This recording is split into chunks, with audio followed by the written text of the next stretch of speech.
The storm was rolling down from the peaks, swallowing the small town in flurries of white.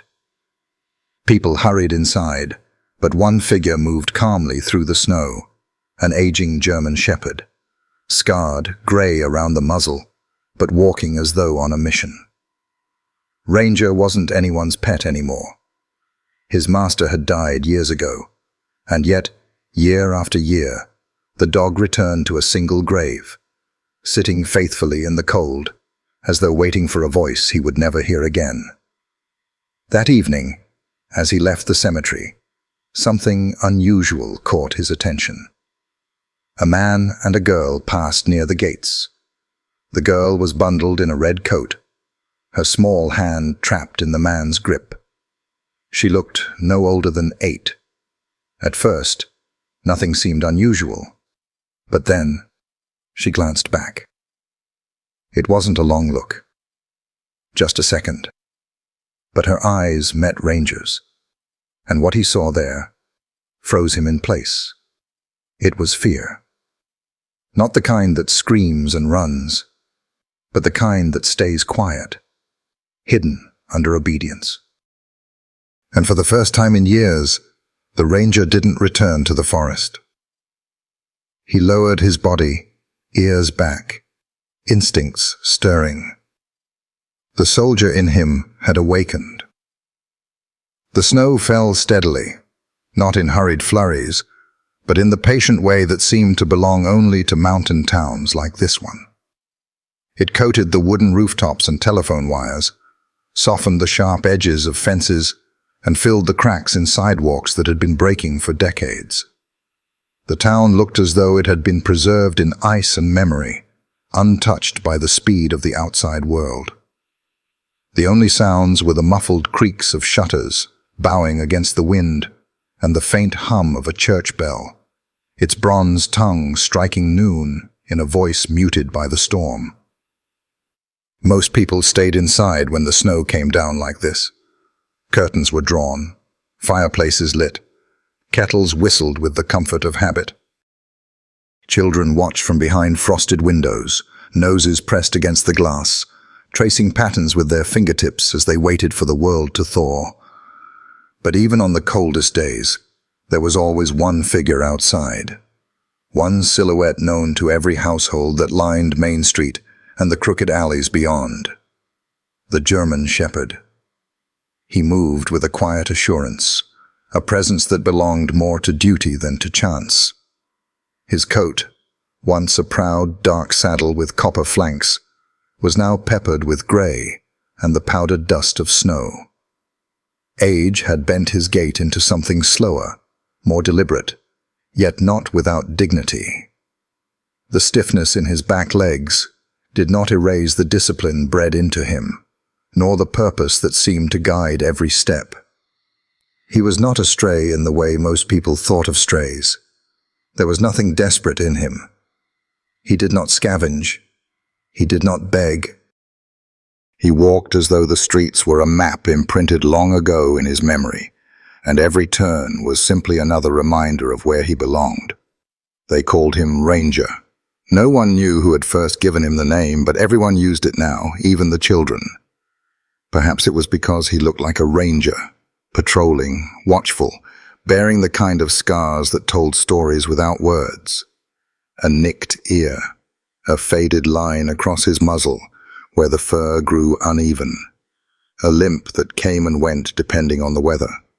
Scars of service, though most only guessed at the details. The oldest residents knew better. They remembered the days when Ranger wore a vest strapped tight against his ribs, marked with the bold letters K9. He had once been a partner to Officer Michael Rowan, the kind of officer people trusted even when they didn't trust much else. Together, man and dog had patrolled these streets, responded to calls, searched for lost children, and once, years ago, pulled an old miner from the collapsed shaft before the snow sealed it shut. Michael Rowan and Ranger had been inseparable until the day Michael didn't come back. That was 3 winters ago. Since then, Ranger had wandered without leash, without collar, yet never truly without purpose. Every day looked the same. Slow circuits of the town, pauses at corners as though checking perimeters, quiet stares that made children whisper he could read minds. And always, on this particular day each year, his path turned toward the far edge of town. But for now, he moved through Main Street, and the town moved around him. From behind the steamed-up windows of Joe's barber shop, the men paused in their talk, eyes following Ranger as he passed. In the bakery, a woman wiped her hands on her apron and leaned closer to the glass, her heart giving the faintest tug as she saw the shepherd's slow, steady steps. Upstairs, above the general store, an old woman set down her knitting and whispered, "He's still here," to no one but herself. No one called out. No one tried to stop him. They never did. There was a reverence in the silence that followed Ranger wherever he went, as if the whole town had entered into an unspoken agreement to let him be, to respect the path he chose each day. Children sometimes asked why no one tried to bring him in, give him a home. Their parents only shook their heads, offering vague words like, "He already knows where he belongs." Snow clung to Ranger's whiskers as he reached the end of the street. He paused, lifted his head slightly, ears twitching to sounds no one else could hear. His breath puffed in steady bursts, fading quickly into the grey air. There was no urgency in him, but neither was there hesitation. He turned left at the old iron lamppost and began the slow climb up the hill that led beyond the frozen creek. His paws sank deep into the powder, but he pressed on, leaving behind a trail of prints that would be swallowed by nightfall. The town watched until he disappeared into the veil of snow. Some of them turned away with sighs heavy with respect. Others lingered a moment longer, as though watching him reminded them of something they didn't want to forget. Loyalty, perhaps, or grief that had not yet healed. A few whispered his name like a prayer, their lips barely moving, afraid to disturb the silence he left behind. Ranger did not know of their whispers, nor would he have cared if he had. His mind was elsewhere, locked on a destination etched deeper than instinct. His journey had begun long before this snow, long before this winter, and he would follow it until the day his legs no longer carried him. The sky dimmed as the snowfall thickened, cloaking the town in quiet isolation.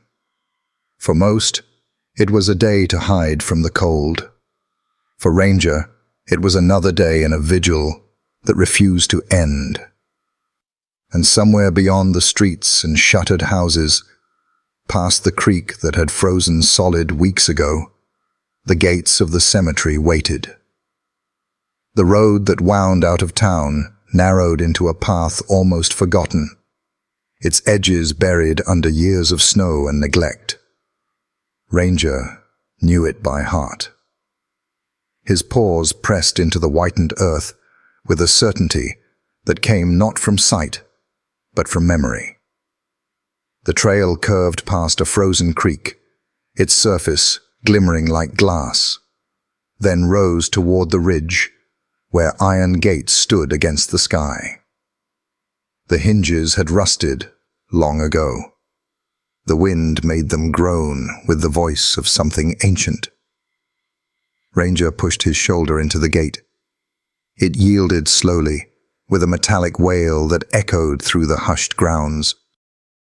Beyond the cemetery stretched in rows of stone markers softened by snow. Crosses, slabs, and obelisks leaned into the storm, each one carrying a name that once belonged to laughter, labor, or loss. But Ranger was not here for all of them. He was here for one. His steps, though slower now, carried the discipline of years spent in service. He trotted between rows, as if he were still patrolling a sector, scanning for danger, obeying a duty no one else could see. Finally, he reached the simple headstone near the far fence. Its edges were chipped, the lettering slightly worn, but the name was still clear. Michael Rowan, beloved officer, loyal friend, died in the line of duty. Ranger lowered himself into the snow. He did not whimper or bark. He simply sat, chest rising and falling, his breath curling into the frosted air. His eyes fixed on the stone, unblinking, as though he were waiting for orders that might still come if he waited long enough.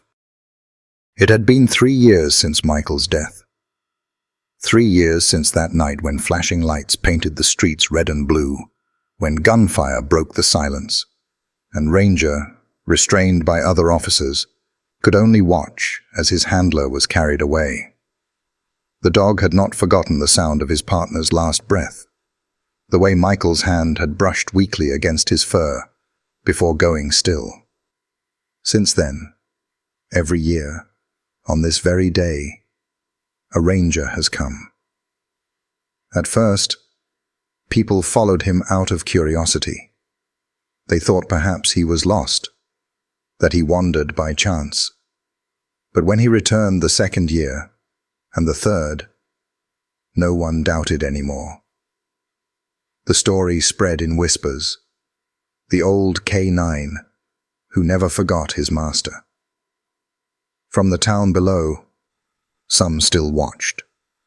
A farmer and his wife paused their chores to glance toward the hill, seeing the faint outline of the shepherd through the curtain of snow. In the bakery, a young girl pressed her hand to the glass and whispered, "He's gone to the grave again." Her mother nodded, eyes heavy with something between sorrow and admiration. Even those who had never known Michael personally felt the weight of it, the kind of devotion that no season, no year could erase. There were those who said it was foolish, that a dog couldn't understand death, not truly. But others believed differently. They saw the way Ranger sat without moving for hours, the way he ignored hunger and cold, the way his gaze never wavered. This was not accident. This was memory. This was love in the only language he had left. Snowflakes gathered on Ranger's back, melting slowly into his thick fur.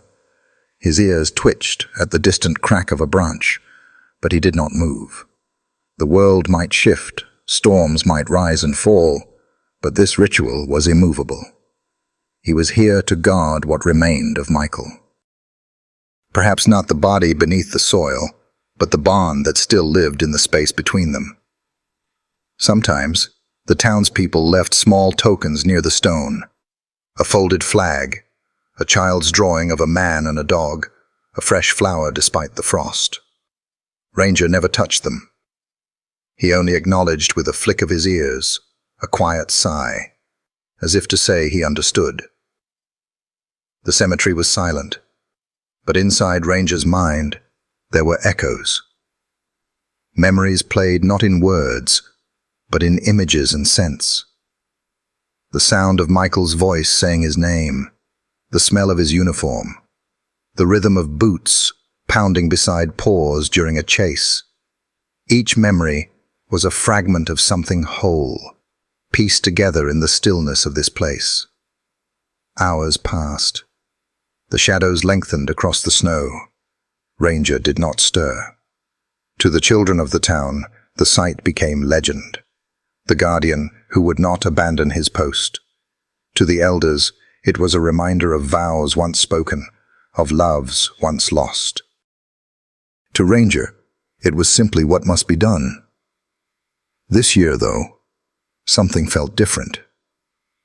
Even as he sat in his vigil, the air pressed heavier against his chest.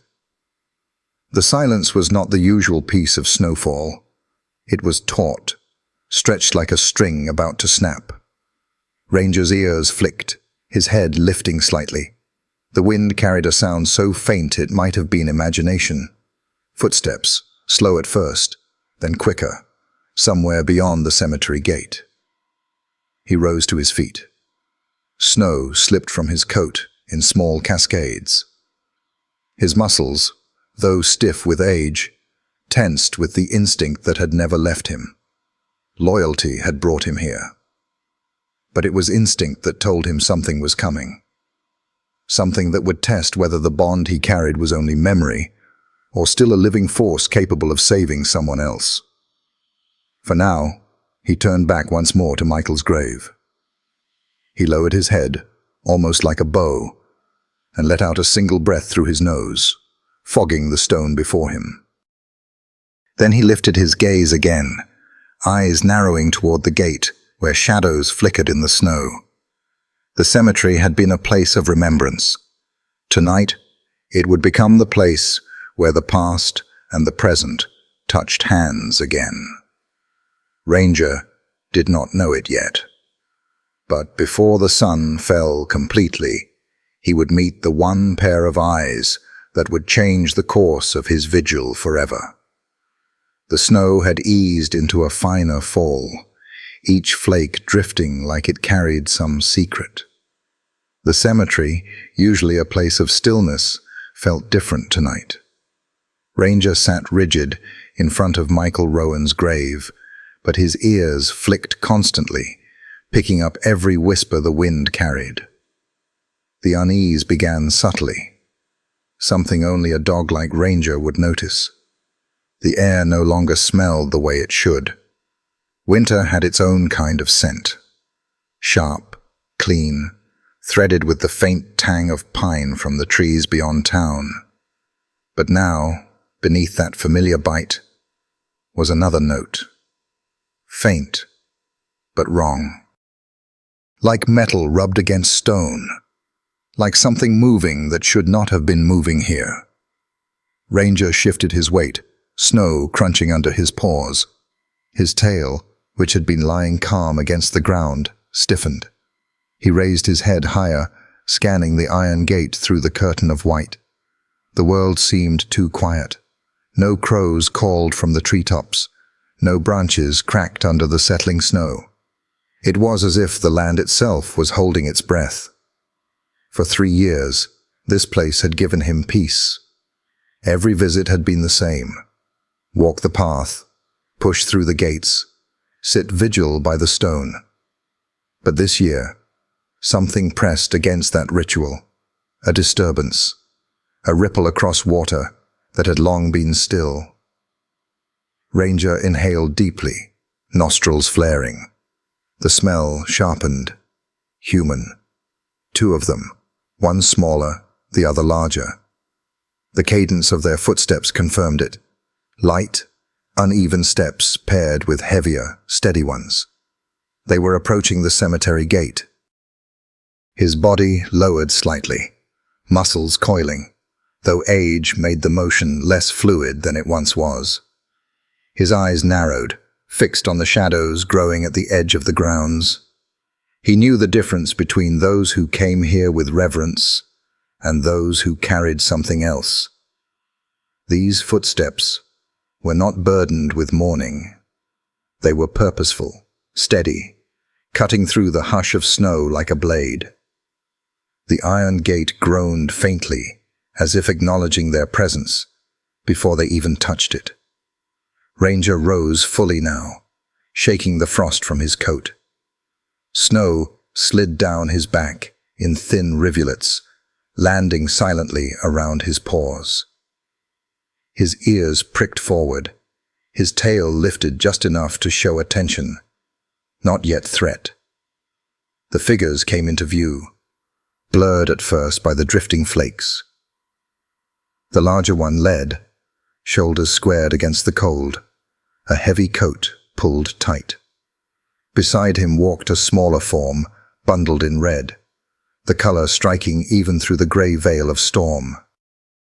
The coat seemed too large, the boots too clumsy for such small legs. She stumbled once, catching herself quickly, then straightened as if afraid to reveal weakness. Ranger's gaze locked on her. She couldn't have been more than 8 years old. Her cheeks were flushed from the wind, her breath quick and uneven as it fogged the air. One hand was clutched tightly in the man's grip, though the angle of her shoulder suggested it wasn't a gesture of guidance but control. Her eyes stayed forward, obedient, but her body told another story. Shoulders drawn tight, steps held too carefully. And then, for the briefest second, she glanced back. The world seemed to pause in that single look. Her eyes met Ranger's across the distance, wide, dark, and filled with something he knew better than most humans ever could: fear. Not the wild kind that makes children scream or flee. This was quieter, sharper. The kind that knows the wrongness is too big to outrun, so you bury it deep, hide it under stillness, and hope someone sees anyway. Ranger did see. It hit him like a memory, like a door bursting open in the back of his mind. Faces from long ago flashed in his thoughts. Children pulled from basements. Women rescued from rooms where they had been locked away. Soldiers freed from the dust and fire of battle. He remembered the looks they gave him then, the silent pleading carried in their eyes, the call for help they dared not speak. That same look was in the little girl's eyes now. Ranger's chest tightened, his ears flattened back, his body lowering slightly into the posture of focus, of preparation. The years that had slowed him seemed to peel away in that instant. He wasn't just an old dog in the snow anymore. He was a K9 again, alert, ready. The man beside her never looked back. He only tightened his grip and steered her toward the far path, away from the gate Ranger guarded with his stillness. His coat flapped against the wind, but his posture remained too controlled, too deliberate. Ranger recognized that too. He had learned to read threats not by noise, but by silence. And this man's silence was loud. The girl's glance lingered only a second before she turned forward again, her steps quickening to keep up. But it was enough. Ranger had seen her. The snow thickened, swirling around the gate like a curtain closing. The figures became shadows again, fading into the white. Ranger remained where he was, but his pulse thudded harder than it had in years. The grave beside him seemed to fade into the background. For the first time in 3 winters, his attention shifted from the stone to the living. The air was different. The silence was no longer reverent. It was warning.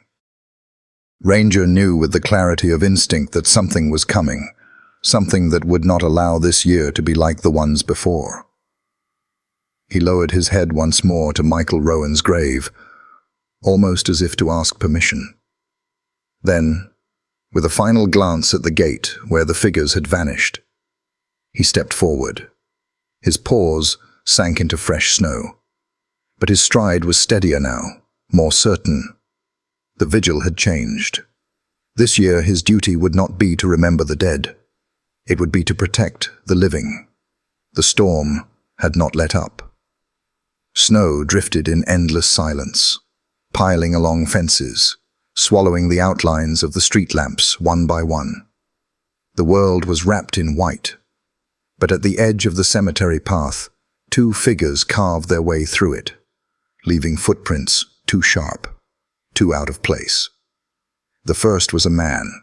His stride was long, measured, the kind of walk that belonged to someone who believed he controlled not only the path beneath him, but the person beside him.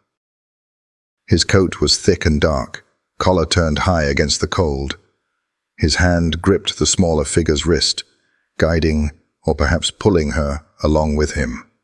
The second was a child, 8 years old, bundled inside a red wool coat that hung just a little too heavy on her thin shoulders.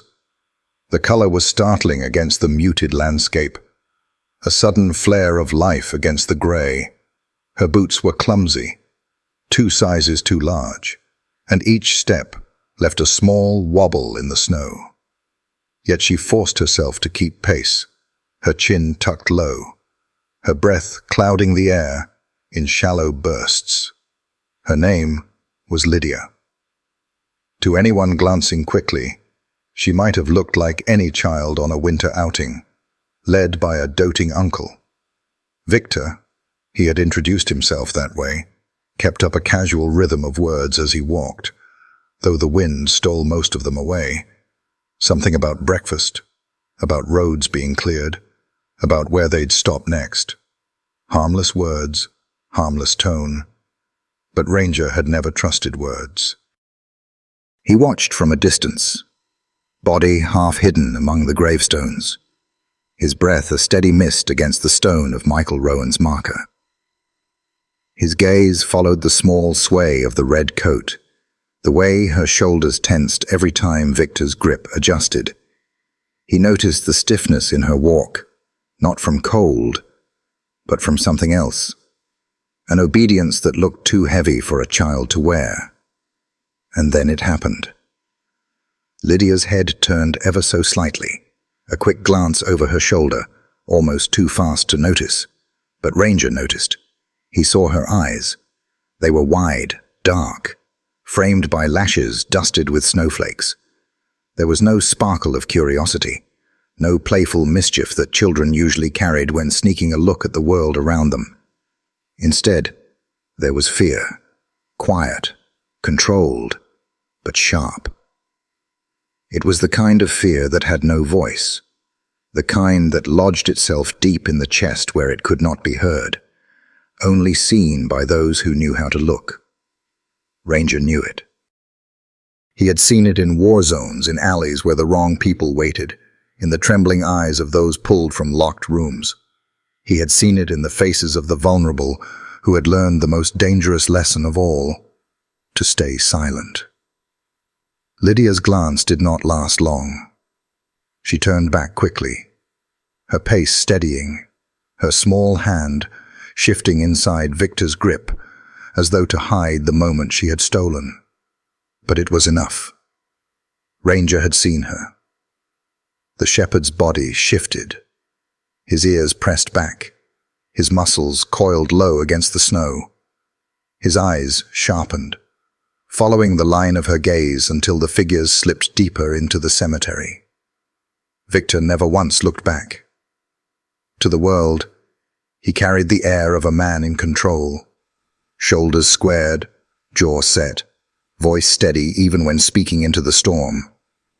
But Ranger saw past the surface. Dogs like him had been trained to find what humans hid. The tension in Victor's arm, the way his grip never loosened on the child's wrist, the sharp, clipped cadence of his steps. These were not the movements of protection. They were possessions.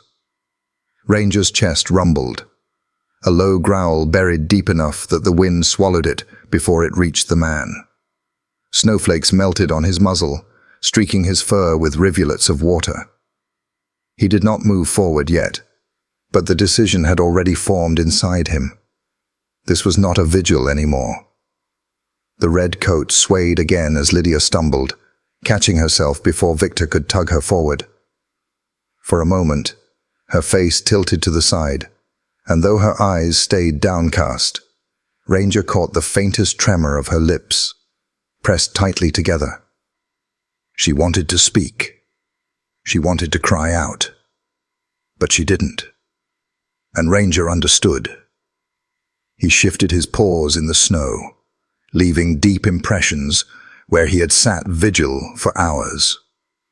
His breath came heavier now, fogging in thick bursts. The cemetery around him blurred into silence, but all he could see was that small figure wrapped in red, swallowed by a man's shadow. The storm pressed closer, the wind howling between the gates as though urging him on. Somewhere inside Ranger, instinct stirred, old, familiar, undeniable. The instincts of a canine who had once run into fire without hesitation, who had once trusted his nose and his gut more than any command. Lydia disappeared with Victor into the veil of snow. Ranger rose, his tail lifted, not in joy, but in resolve. His paws pressed into the earth with a weight that seemed to carry both memory and purpose. For years, he had come here to keep watch over the dead. Now, the living had found him. He turned toward the path, ears twitching at the fading crunch of their footsteps. His breath spilled into the night, like smoke from a fire rekindled. He knew nothing of who the man was, or where he was taking the child. He only knew the truth carried in her eyes. She was not safe, and that was enough. The red coat had called to him across the snow. The look in her eyes had anchored itself in his chest. Loyalty had brought him to Michael's grave, but something else had risen now. Something just as strong. Duty reborn. Ranger lowered his head, shoulders tightening as he followed the trail. The girl in red was not alone anymore. The path through the cemetery twisted between the stones like a pale scar cut into the earth. Snow piled in drifts along the edges, swallowing old names and dates, leaving only the newest graves standing clear. Victor's boots crunched against the frozen ground with steady rhythm, each step claiming more space, each pull on Lydia's wrist keeping her pace even when her small legs faltered. Ranger followed at a distance, his paws soundless compared to the heavy drag of the man's stride. He moved like a shadow among the markers, head low, breath clouding briefly in the cold before vanishing into the wind. And then, without warning, Lydia turned. It was not a bold turn, not the kind that draws attention. It was quick, furtive, a motion that seemed almost accidental. But her eyes found him, through the curtain of white, past the veil of gravestones. They locked on Ranger's. For a heartbeat, the storm fell away. Her eyes were wide, dark with something too heavy for a child to carry. It was not the simple fear of a raised voice or the sting of punishment. It was deeper, quieter, a fear that screamed without sound. It was the fear of someone who knew she was trapped, someone who knew the wrongness around her could not be named aloud. The Ranger stopped. His paws froze mid-step. The distance between them dissolved, replaced by something older, stronger, an understanding that passed without words. He had seen that look before. Once, in the belly of a ruined building, he had found a woman bound and gagged, her eyes blazing with the same silent plea. Another time, in the choking smoke of a warehouse fire, he had found a boy hiding beneath a table, too afraid to move, too afraid to call out. Each time, Ranger answered without hesitation. His body had carried him forward before thought could form, before orders could even be given.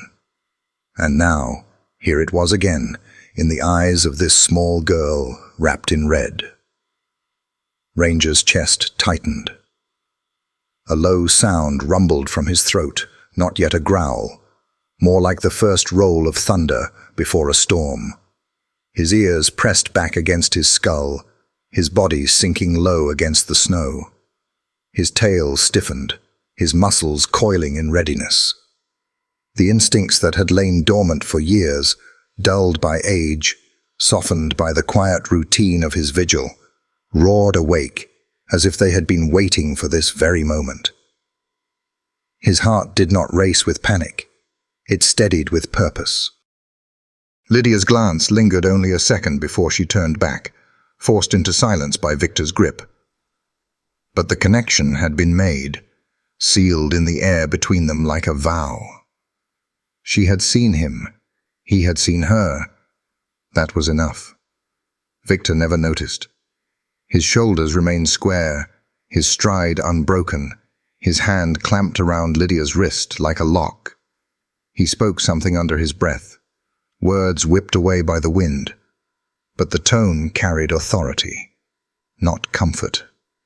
He did not see the exchange that had just taken place behind him. Ranger crept closer, moving parallel to the path, weaving between stones with the patience of a hunter. His eyes never left the girl's coat, the bright flare of red that marked her against the snow. Each time her head dipped, each time her small shoulders tightened, Ranger read the truth. She was afraid, and she could not speak it. The silence of the cemetery thickened, pressing in around them. Even the storm seemed to pause, as though the world itself had recognized the weight of that fleeting look. Ranger lowered his body further, belly brushing the snow, ears flattened tight. The posture was instinctive, the kind he had taken countless times before breaching darkened rooms or waiting for the signal to spring. His breath came slow and steady, fogging in deliberate bursts. His eyes gleamed, sharp and unblinking. Old instincts whispered through his blood. Protect. Watch. Wait. But under those commands, something else rose. Memory. The echo of Michael Rowan's voice, calm and steady, saying his name. The pressure of Michael's hand against his fur during a long night shift. The trust that had once tethered him to duty. It was as if Michael himself stood beside him again, pointing toward the girl and saying what Ranger already knew. She needs you. The red coat swayed again as Lydia stumbled, catching herself quickly. For just an instant, she risked another glance, her eyes darting sideways, searching. Ranger held her gaze once more, letting her see the steadiness in him, the promise in his stillness, and in that glance, something passed between them. It was not hope, not yet, but it was recognition, the kind that said, I see you, I know. Ranger's claws dug into the snow, anchoring him in the moment. The years fell away. He was no longer just an old dog keeping vigil at a grave. He was a sentinel again, a soldier, a rescuer. He was exactly what the little girl needed him to be. Victor tugged her forward, the red coat disappearing deeper into the storm. But Ranger did not falter. His body moved, slow and deliberate, pacing them from the shadows. Every step was measured, every muscle taut with anticipation. He was waiting for the moment, any moment, when instinct would become action. For now, he watched. For now, he guarded. The look had been brief, fleeting, but it had changed everything. The cemetery was no longer just a place of the dead. It had become the beginning of something living, something urgent.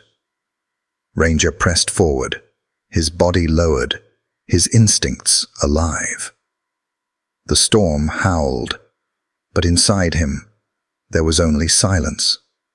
The silence before a charge, before a leap, before the moment when loyalty becomes more than memory. This was the silence of readiness. Victor's grip tightened, pulling Lydia forward with a sudden jerk that nearly toppled her. Her boots skidded against the snow, the red coat swinging clumsily as she fought to steady herself. He muttered something low, sharp, words meant only for her ears. Lydia nodded quickly, her head bowed, her small figure shrinking further beneath his shadow. From the cover of gravestones, Ranger stilled, his body pressed low, his chest brushing the snow, his eyes locked on the two figures as they moved further down the path. His ears twitched at the sound of Lydia's stumbling steps, and something in his chest flared hotter than the cold air filling his lungs. For 3 years, his path had been the same, always the same, from the forest to the town to the cemetery, and back again. A circle of loyalty, a ritual carved by grief. He had never strayed. not once. But this year, this moment, something had changed. The man's pull, the girl's silence, the fleeting look they had exchanged. It all stitched itself into Ranger's instincts like a command revived from the past. His vigil no longer ended at the headstone. It had been redirected, given shape by living eyes that had asked without asking, "Don't leave me." Victor's broad back disappeared between the rows of stone, Lydia's red coat a trembling flame against the pale snow. Ranger rose. His legs trembled with the stiffness of age, but purpose steadied them. Snow slid off his shoulders as he shook himself free and stepped from behind the grave. The storm swirled around him, carrying the faint echoes of boots crunching further ahead. Ranger followed. He kept low, his stride silent, weaving between markers with the practiced stealth of years spent trailing suspects through alleyways and fields. His paws pressed lightly into the snow, leaving prints already blurred by the wind. To any watching eye, he would have been just another shadow moving through the cemetery. But his gaze never wavered from the red coat. Victor paused at the gate, glancing behind him. Ranger froze, his body blending with a row of darkened stones. The man's eyes scanned the whiteness, squinting through the flurries, but saw nothing. With a grunt, Victor pulled Lydia through the iron opening, and the cemetery swallowed their footprints as quickly as it made them. Ranger moved again, slipping after them. The trail led down the hill toward the town, where lamps glowed faintly behind frosted glass, and smoke curled from chimneys into the night. Ranger knew this route well. It was the road he always took when leaving the grave, the one that carried him back to the quiet of the forest. But tonight, his paws turned differently. For the first time in years, he chose not to vanish into the trees. He chose to follow, every instinct sharpened as he shadowed the pair along the snowy road. The girl's red coat flickered between gaps in the storm. Her small form tugged forward each time her pace lagged. Ranger read her body language as clearly as he once read the scent of contraband. The hesitation in her steps, the rigid angle of her shoulders. She was not walking with him, she was being pulled. He had seen that dynamic too many times. A victim and their captor, one silent, one in control. The town opened before them in layers of light and shadow. Victor steered Lydia past the general store, its windows glowing warm with lamplight. From inside, townsfolk noticed the odd pair. Some raised their brows at the sight of a child bundled in red, walking so late through the storm. A few even whispered, but Victor kept his chin high, his posture calm, the picture of an attentive guardian. And no one stepped outside. Ranger did not need words to understand the lie.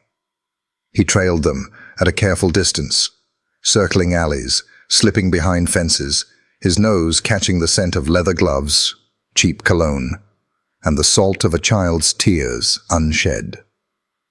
Each scent bound itself into him, carved into memory, like a trail no storm could erase. Something stirred inside him. A weight he had thought buried with Michael. Duty. Not the kind assigned by badge or command, but the raw duty of instinct. The kind that rises when a predator's shadow falls over innocence.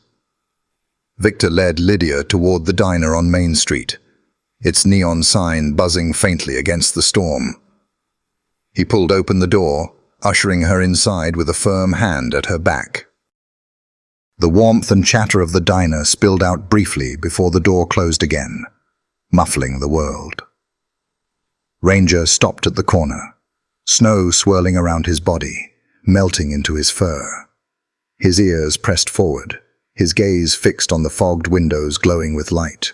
Inside, he could see the silhouettes, Victor at a booth, Lydia seated stiff across from him. The man leaned back, relaxed, chatting with the waitress. smiling in a way that looked convincing to anyone who didn't know better. But Ranger knew better. He saw the way Lydia's hands clenched around the cup placed before her, the way her legs bounced faintly beneath the table, restless, nervous. He saw the small flick of her eyes toward the window, toward him. The connection was held. Ranger lowered himself into the snow outside the diner window, his chest pressed against the frozen ground. His breath fogged the glass as he lay motionless, a sentinel reborn. His ears tilted back, his body tensed. For 3 winters, his ritual had been about memory. Tonight, it had become something else. Seeds of instinct had been planted, watered by the girl's fearful glance, by the wrongness in the man's hold. And now, those seeds are rooted deep, growing into certainty. He would not walk away, not tonight. Before the red coat, before Victor's hand closed around her wrist, Lydia's world had already been shrinking. It began on a rainy evening 2 years earlier. The kind of night when headlights blurred into rivers of gold against the windshield, and the sound of tires on wet asphalt hummed like an endless warning. Lydia had been in the back seat, drowsy after a long day of school and errands, clutching the stuffed rabbit her mother had sewn for her when she was little. She remembered her mother's voice, soft, carrying a tune that rose and fell like a lullaby, as the car turned along a winding stretch of highway. Then came the blinding glare of another set of lights, a horn, a scream, and silence. When Lydia woke in the hospital, the rabbit was still in her arms, but her mother was gone. The days that followed blurred together in fragments, flowers laid against her chest that wilted before she understood their meaning. Adults speaking in whispers just beyond the curtain. Her father sitting at her bedside, with his head buried in his hands. Daniel tried to explain, but words fell apart between them. Lydia was 8 years old enough to understand loss, too young to understand why it had chosen her. Their house, once warm with her mother's presence, grew cold in her absence. The walls carried her voice like echoes trapped in a jar, faint, broken, vanishing each time Lydia tried to hold on. The kitchen, once alive with the smell of simmering soup or the sweet comfort of cinnamon bread, now smelled only of burnt toast or boxed macaroni. Daniel tried. God, how he tried. He would come home from long shifts at the hardware store and stand in front of the stove, brow furrowed, flipping pancakes for dinner when he was too tired to cook anything else. He stacked them on Lydia's plate with a smile that never reached his eyes. Sometimes he shaped them into clumsy hearts or stars, hoping she would laugh. Sometimes she did. More often, she only pushed the syrup around her plate until it formed sticky rivers that reminded her of headlights on rainy asphalt. Bedtime was worse. Her mother had always been the one to read stories, her voice gentle, her hands warm against Lydia's hair as she tucked the blanket around her shoulders. Daniel tried to fill that space too. He sat on the edge of her bed, with a storybook open in his hands, stumbling over the words, yawning between paragraphs. Halfway through, his voice would trail off, and Lydia would look up to find him staring at the page without reading, his eyes wet, his lips pressed tight, as if holding something back. The stories almost always ended unfinished. The silence in the house thickened with each passing day. It filled the hallways, seeped into the rooms, stretched across the dinner table, where conversation stopped before they began. Lydia learned to live inside that silence. She did her homework at the kitchen counter without asking questions. She brushed her teeth and went to bed without calling out for goodnight kisses. She learned to listen to the sound of her father's breathing in the next room, heavy with exhaustion, instead of expecting the comfort of her mother's lullabies.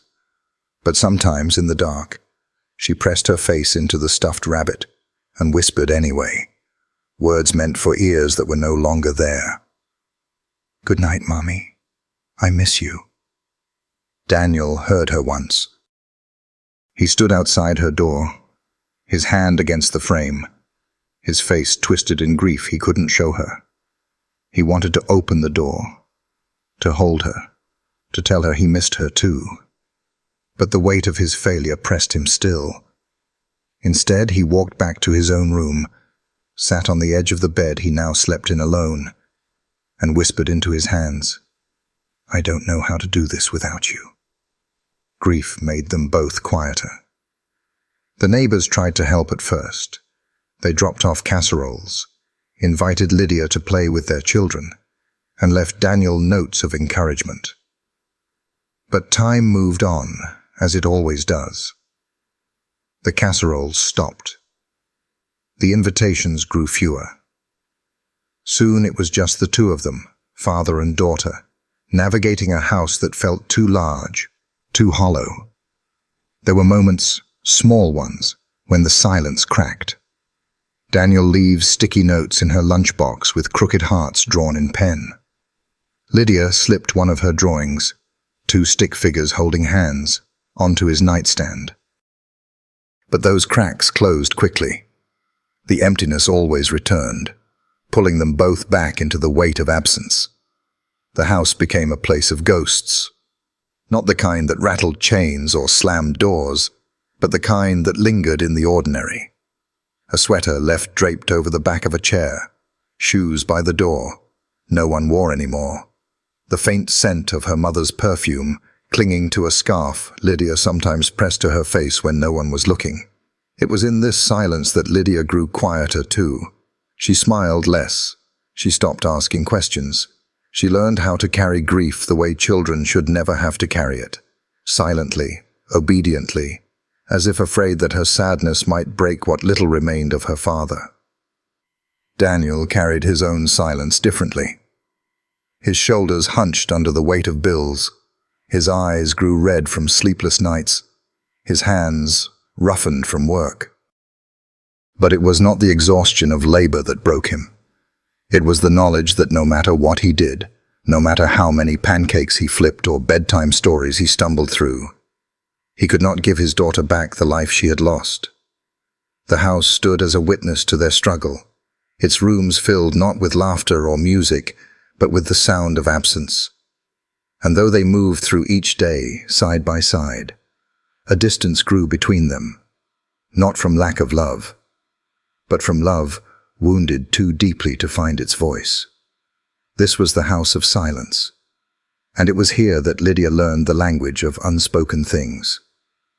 The glance that said more than words, the quiet endurance of pain, the ability to carry fear without showing it.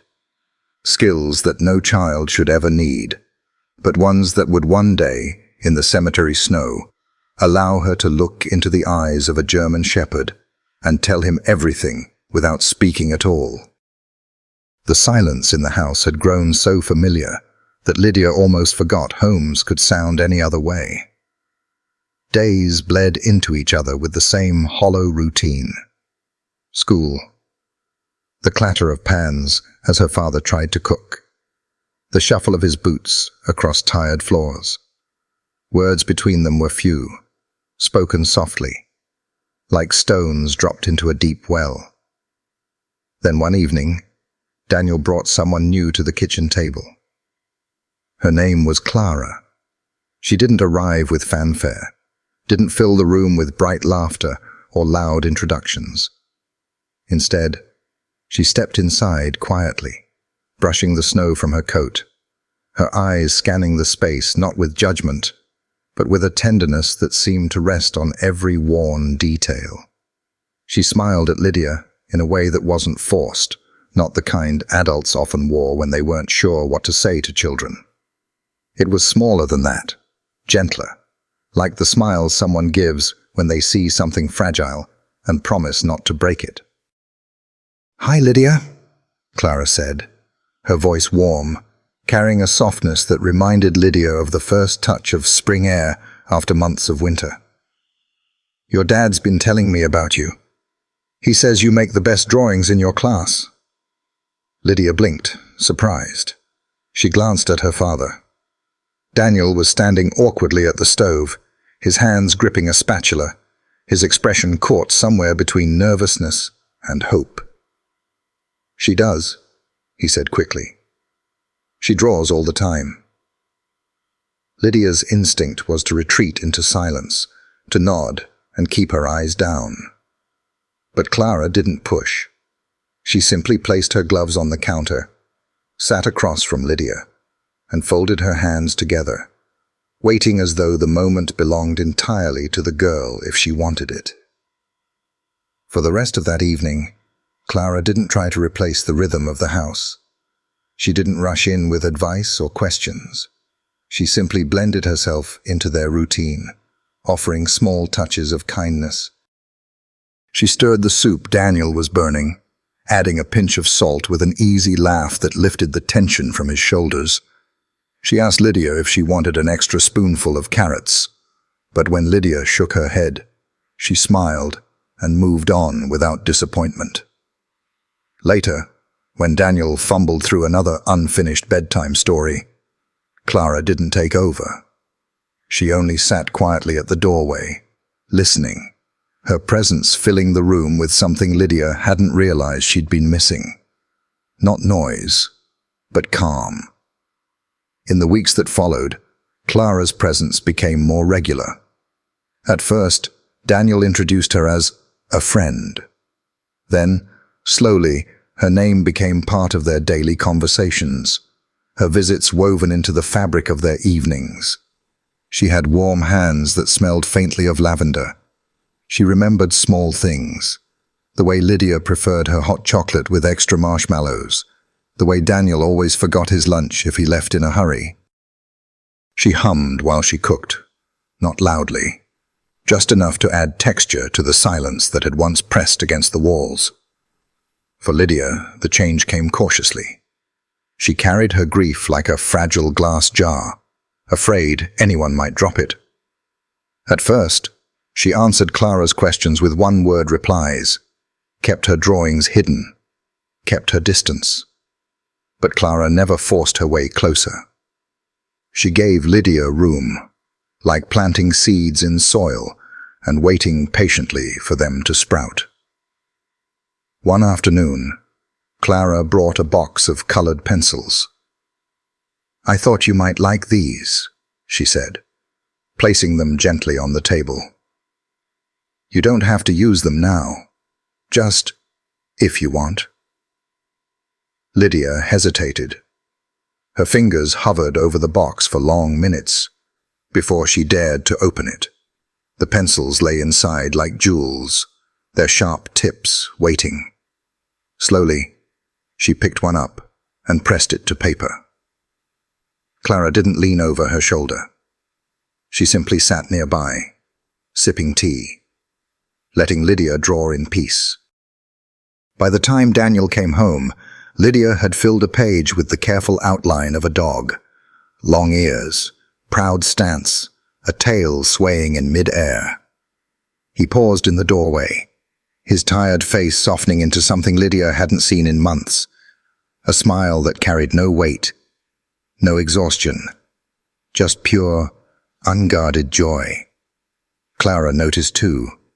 She looked at Daniel, her eyes bright, and said nothing. Sometimes, silence was better than words. Little by little, the house began to change. Dinner no longer smelled of burnt toast. Clara cooked meals that filled the air with warmth. Stews rich with herbs, bread baked until the crust crackled. Daniel began sitting straighter at the table, his eyes less shadowed, his voice steadier. Lydia still pressed her face into her rabbit at night, still whispered to her mother in the dark. But now, when she woke from bad dreams, she found Clara's hand resting lightly on her back, calm and steady, until she drifted back to sleep. For the first time in a long time, Laughter returned to the house. Not constant, not loud, but in small, precious bursts. Daniel chuckling when Clara teased him about over-salting the potatoes. Lydia giggling when Clara showed her how to fold paper cranes that actually flew across the kitchen floor. It wasn't the same as before. It would never be the same. But the silence was no longer so heavy. One night, as Lydia climbed into bed, Clara tucked the blanket around her shoulders with practiced gentleness. "You know," she said softly, brushing a strand of hair from Lydia's forehead, "your mom would be so proud of you. I think she'd want you to keep smiling." Lydia's throat tightened. She didn't answer, but she didn't turn away either. Her eyes shimmered, and Clara kissed the crown of her head, leaving the words there like a promise. Down the hall, Daniel stood watching, his chest rising with a breath that felt like relief. For months, he had carried the weight of silence alone, but now, finally, someone else had stepped into it. Someone who made his daughter laugh again. Someone who made him believe, if only for a moment, that the world still had a little light left. And for the first time in years, Daniel smiled without forcing it. The first time Lydia saw Victor. He arrived on a Sunday afternoon, when the snow lay heavy on the streets, and Clara's laughter was already filling the kitchen. Daniel had invited Clara over for dinner, and she had promised to bring a surprise. Lydia expected maybe another box of colored pencils, or a recipe she wanted to try. Instead, when the knock came at the door, Clara stood bundled in her coat, her cheeks red from the cold, and beside her was a man Lydia had never seen before. "This is my brother," Clara said, smiling as she pulled off her gloves. "Victor." Victor stepped forward with an ease that filled the doorway. He had a smile that seemed practiced but natural, the kind that reached his eyes in just the right way to disarm suspicion. His coat was tailored, his scarf neat, and his voice carried a warmth that matched his sister's, though it seemed to ripple with something stronger, confidence. "And you must be Lydia," he said, bending slightly so his eyes met hers. "Clara's told me all about you. I brought something." From his coat pocket, he pulled out a small silver necklace, a charm shaped like a tiny star. He placed it gently in Lydia's palm. "For you," he said, "because every family needs a star." Lydia's fingers closed around it slowly. She glanced at Clara, uncertain. But Clara's smile was encouraging, soft, as if to say, "It's okay. You can trust him." Daniel stood nearby, watching, his arms crossed, but his face carrying cautious approval. Victor straightened and laughed lightly. "And for you, Daniel, I brought something too." He handed him a bottle of red wine, the label foreign, the cork sealed with wax. "Thought we could share it over dinner. It's a good one." Daniel blinked, caught off guard. "That's very kind," he said, taking the bottle. "Thank you." The evening unfolded like a performance. Victor told stories of his travels, towns by the coast, bustling cities lit with neon, small roadside diners where the best pies were baked by women older than the recipes themselves. His words painted pictures so vivid that even Daniel, who rarely laughed anymore, chuckled more than once.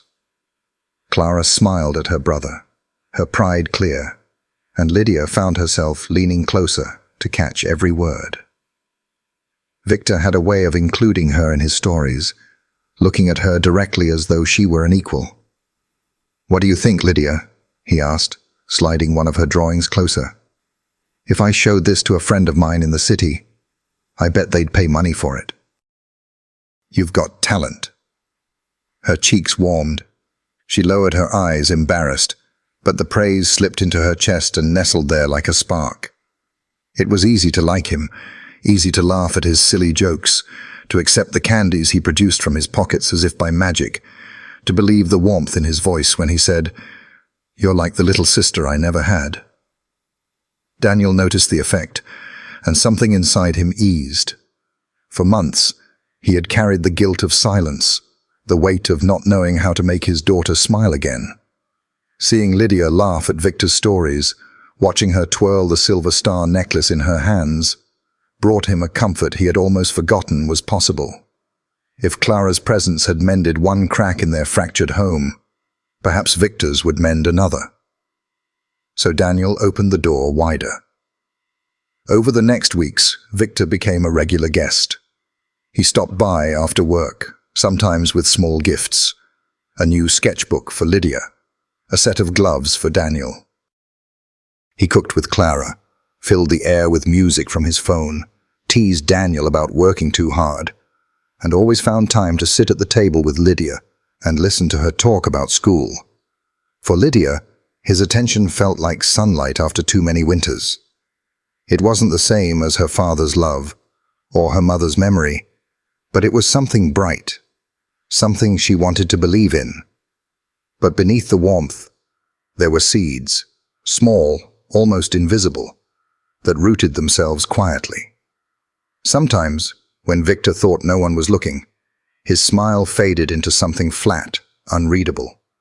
His eyes, usually so quick to light with charm, would drift toward Lydia with a calculation too sharp for comfort.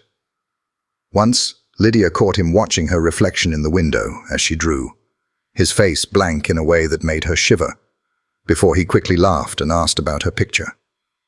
Daniel never noticed. He saw only the brother Clara had vouched for, the man who made his daughter laugh again. He clung to that relief, grateful for the help, eager to believe in the goodness offered to him after so much loss. Clara reinforced the trust, her voice soft when she reminded him, "He's family. You can lean on us." And so the cracks were covered, painted over with warmth. Lydia didn't know how to name her unease, didn't even understand it fully. She only knew that sometimes, when Victor's hand lingered too long on her shoulder, or when his smile held too steady, her stomach tightened. She told herself it was nothing, that maybe grief had made her cautious, that Clara wouldn't bring someone dangerous into their home. But grief had also taught her another truth. Sometimes danger wore gentle hands and familiar smiles. Victor's gifts sparkled, his laughter warmed, his presence soothed.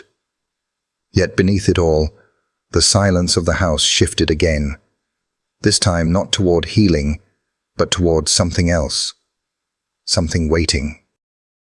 And though no one could see it yet, the seeds had been planted, seeds that would one day crack the fragile peace Daniel had begun to rebuild. Seeds of betrayal, sown under the cover of warmth. The first snow of December had fallen heavier than expected, blanketing the small town in a silence that seemed almost magical. Twinkling lights had begun to appear on porches, strings of red and green glowing faintly through the flurries. Inside the Rowan house, however, the season felt quieter. Daniel had been working longer hours, his shoulders weighed down by bills and the holiday approaching. Lydia spent most evenings at the kitchen table, drawing quietly in her sketchbook, her rabbit propped beside her as if listening. It was on one of those evenings that Clara and Victor arrived together, stamping the snow from their boots, their voices carrying the warmth of practiced cheer. Clara brought a tin of cookies dusted with powdered sugar, placing them on the counter as she kissed Daniel's cheek. Victor carried a stack of wrapped boxes, setting them carefully near the tree in the corner of the living room. "Early gifts," he announced with a grin. "Because sometimes surprises are better before the holidays." Daniel chuckled, shaking his head. "You didn't have to." "But we wanted to," Clara interrupted gently. touching his arm. Her voice carried that familiar calm that Daniel had come to lean on, the kind that smoothed edges he couldn't soften himself. She glanced at Lydia, who looked up from her drawing, eyes wide at the sight of ribbons and bows. Victor clapped his hands together lightly. "Actually, that's not the real surprise. We've been talking, Clara and I. We thought it might be nice for Lydia to have an adventure, a trip, just for her, before Christmas." Lydia blinked. "A trip?" Clara smiled, kneeling beside her. "Yes, sweetheart. Somewhere new, somewhere fun. You've had such a hard year, and you deserve something special. Victor has been traveling so much. He knows the best places. He could take you for a few days, just the two of you. You'd get to see new towns, try new foods, keep a journal of everything. Doesn't that sound wonderful?" Lydia's pencil hovered above the page. Her chest fluttered with something she couldn't name. The thought of leaving, of seeing new places, sparked a flicker of excitement. She had never gone far from the town since her mother's accident, but there was also a weight, a small knot in her stomach that tightened when she thought of being away from her father. Daniel, meanwhile, stood frozen for a moment. The idea caught him off guard. He had been so focused on surviving each day, work, meals, keeping the house running, that the thought of giving Lydia something extraordinary hadn't even crossed his mind. He looked at her, at the way her eyes had lit up despite her hesitance, and felt a pang of guilt. "You'd do that?" he asked softly, looking at Clara, then Victor. "Of course," Victor said easily, spreading his hands. "It would be my honor. She's already like a little sister to me. I'd take care of her like she was my own." Clara nodded, her eyes shining with sincerity. "It would only be for a few days. She'd come back before Christmas. Think of it as a gift, Daniel. You've both been through so much. A break could do her good." Daniel exhaled, rubbing the back of his neck. He wanted to say no, wanted to cling to his daughter, keep her within reach. But then he saw the way Lydia's fingers had curled around the edge of the table, how her lips had parted slightly in wonder at the idea. She deserved joy, deserved more than just pancakes for dinner and unfinished bedtime stories. "All right," he said finally, his voice thick. "If Lydia wants to go, then yes. She can." Lydia's heart skipped. She looked between her father, Clara, and Victor. Excitement swelled, but so did the nervous knot in her chest. She tried to smile, to show gratitude, but her eyes flicked down, uncertain. Victor noticed. He crouched to her level, his grin warm, his voice coaxing. "Don't worry, kiddo. It'll be fun. Just you and me. Road maps, diners, silly jokes. I'll even let you pick the music in the car. Deal?" She nodded slowly. "Deal." Clara clapped her hands softly, her smile bright. "See? It's settled. We'll plan the details this week." The rest of the evening passed with laughter and talk of possible destinations. Victor weaving colorful stories of roadside attractions and hidden treasures, Clara gently encouraging Lydia to think about what she might like to see. Daniel watched them, a quiet relief softening his face. For the first time in years, he felt like he wasn't carrying everything alone. But in the quiet corners of Lydia's heart, a whisper lingered. She wanted to believe in the adventure, wanted to let excitement bloom. Yet when Victor's hand brushed lightly over her shoulder as he rose, she felt that small knot in her stomach tighten again. She told herself it was just nerves, just the thought of leaving her father behind. Outside, snow drifted steadily against the windows, burying the streets in white. Inside, the promise of a trip shimmered like a light against the darkness of the past year. Daniel tucked Lydia into bed later that night, smoothing her blanket. "You'll have a wonderful time," he whispered, kissing her forehead. "Your mom would have wanted you to have adventures." Lydia clutched her rabbit close, her voice barely audible. What if something happens?" Daniel paused, his heart tightening. "Nothing will happen," he said gently. "Clara and Victor will take care of you, and you'll come home to me. I promise."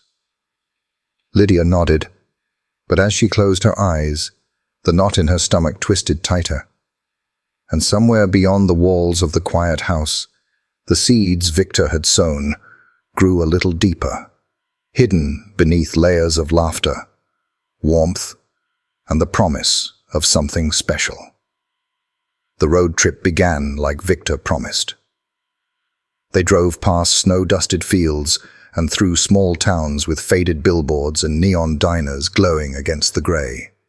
He let Lydia choose the music, tapping the wheel in rhythm to her favorite songs. He bought her milkshakes at gas stations and laughed loudly at his own bad jokes. At every stop, he played the role of doting uncle so convincingly that strangers smiled at them in passing. By evening, the sky had turned dark, heavy clouds pressing low, and Victor steered the car into the parking lot of a roadside motel. Its neon sign buzzed faintly, "Bluebird Inn, vacancy," and a single icicle hung from the awning, dripping steadily onto the cracked pavement below. Inside, the room smelled faintly of bleach and cigarette smoke. The wallpaper peeled at the corners, and the heater clanked as it groaned to life. Victor dropped their bags with an exaggerated sigh. "Well, kiddo, not exactly the Ritz," he joked, tossing his keys onto the nightstand. "But hey, adventure's not about 5 stars. It's about stories, and this place has character." Lydia forced a small smile. She perched on the edge of one of the twin beds, clutching her rabbit to her chest. The drive had been long, and she was tired, but the unfamiliar room set her nerves on edge. Victor flicked on the television, flipping through channels until the screen glowed with a grainy sitcom rerun. "Get some sleep, Lydia," he said, kicking off his shoes. "Big day tomorrow." She nodded and crawled under the blanket. He dimmed the lamp, leaving the room in half shadow. Soon his breathing deepened from the other bed, steady, as if he had fallen into sleep. But hours later, Lydia stirred. And a faint sound cut through the clank of the heater, the low murmur of a voice. She sat up slightly, her heart quickening. Victor was no longer in bed. The bathroom door was closed, a thin line of light glowing beneath it. She heard his voice, low and cold, words spilling into the still air. "She's asleep," he said. Lydia's stomach clenched. She slipped down quickly, pulling the blanket up to her chin, her eyes wide in the dark. "Yes," Victor continued, his tone flat, stripped of the warmth he had carried all day. "2 more days, and she's gone. Clara gets it all." The words sliced through Lydia's chest like ice. Gone.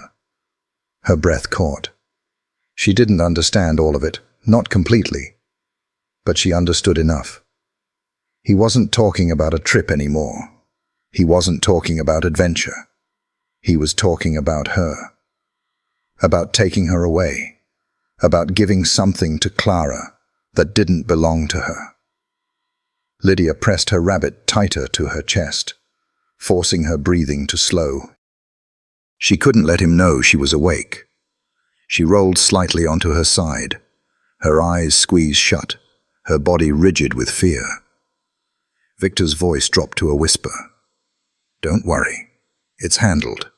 By the time anyone notices, we'll be gone." A pause, then a soft chuckle, cruel in its quietness. "She doesn't suspect a thing." The bathroom light clicked off. The door creaked open. Lydia froze, her lashes trembling against her cheeks. She kept her breathing shallow, even, the way her mother once taught her when playing hide and seek. Stay still. Don't give yourself away. Victor's shadow stretched across the room as he moved back toward his bed. She felt the mattress springs groan as he lay down. Silence followed, broken only by the television's faint hum and the heater's clank. But Lydia couldn't close her eyes. Fear gripped her chest so tightly, it felt like she might shatter. She stared into the dark, her mind racing. Gone. 2 days. Clara gets it all. Her small hands trembled as she clutched the rabbit. She wanted to cry, to scream for her father, to run out into the night and never look back. But she couldn't. The motel was strange, the roads outside empty, the snow falling thicker by the hour. And Victor was only a few feet away, his breathing steady, his presence filling the room like a weight pressing down on her. So she lay still, her eyes wide and wet, pretending to sleep. The night stretched endlessly, every tick of the clock carving her fear deeper. She remembered her mother's words once, spoken in the quiet of bedtime long ago. Dogs are smarter than we know. Sometimes they understand before we even speak. She thought of the eyes she had seen in the cemetery, the old shepherd who had looked at her as if he already knew.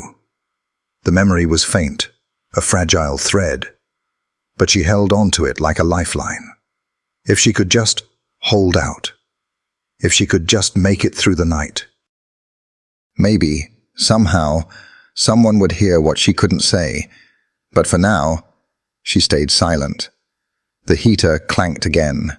Snow whispered against the thin window pane, and Lydia lay awake in the motel bed, fear gripping her small frame, her body still as stone, her mind echoing with the words she wasn't meant to hear. The night stretched longer than any Lydia had ever known. She lay motionless under the motel blanket, her rabbit clutched against her chest, listening to the steady rhythm of Victor's breathing.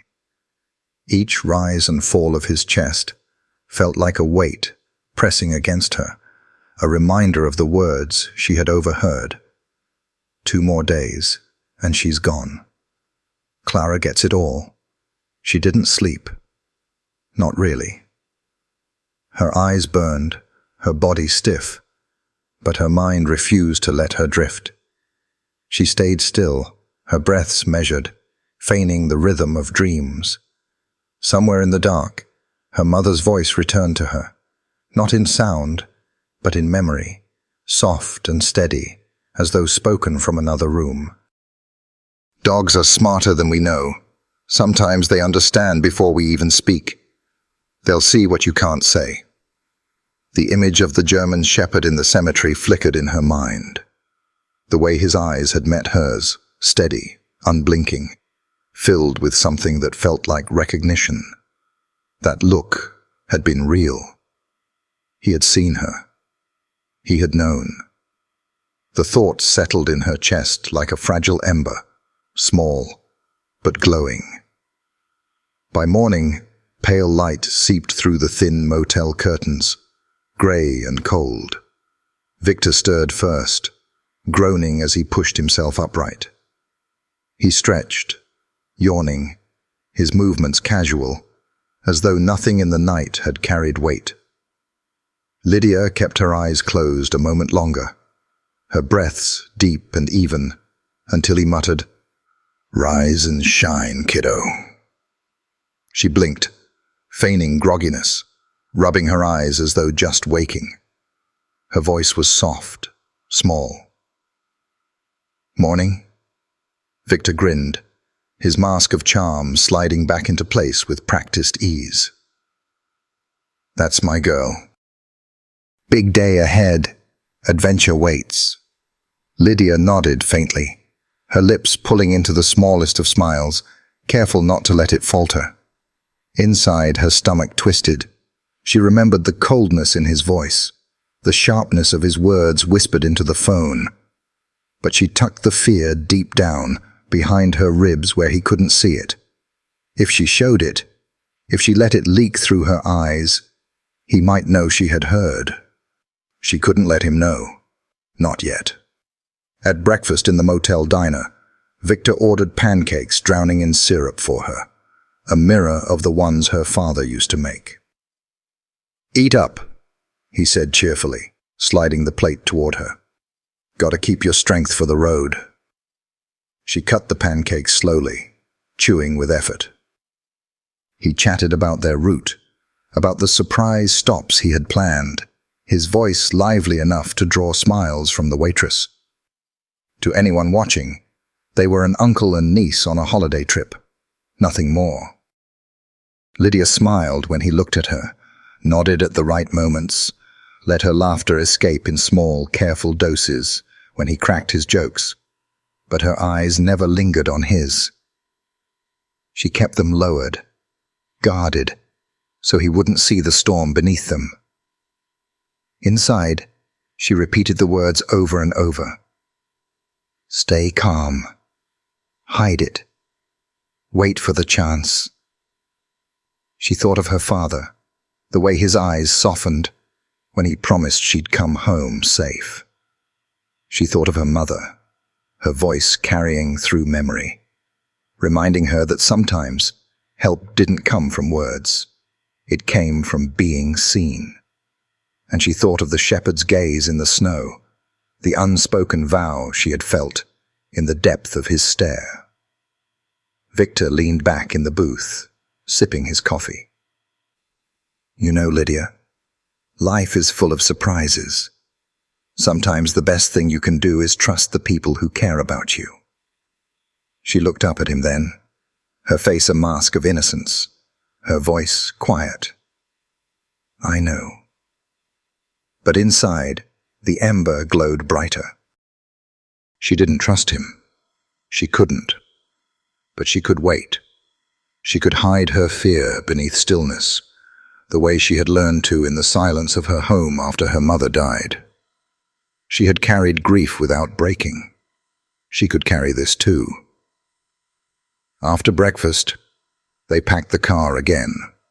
Victor hummed to the radio as he drove, his fingers tapping the wheel. Lydia sat in the passenger seat, her sketchbook in her lap, her pencil moving lightly across the page.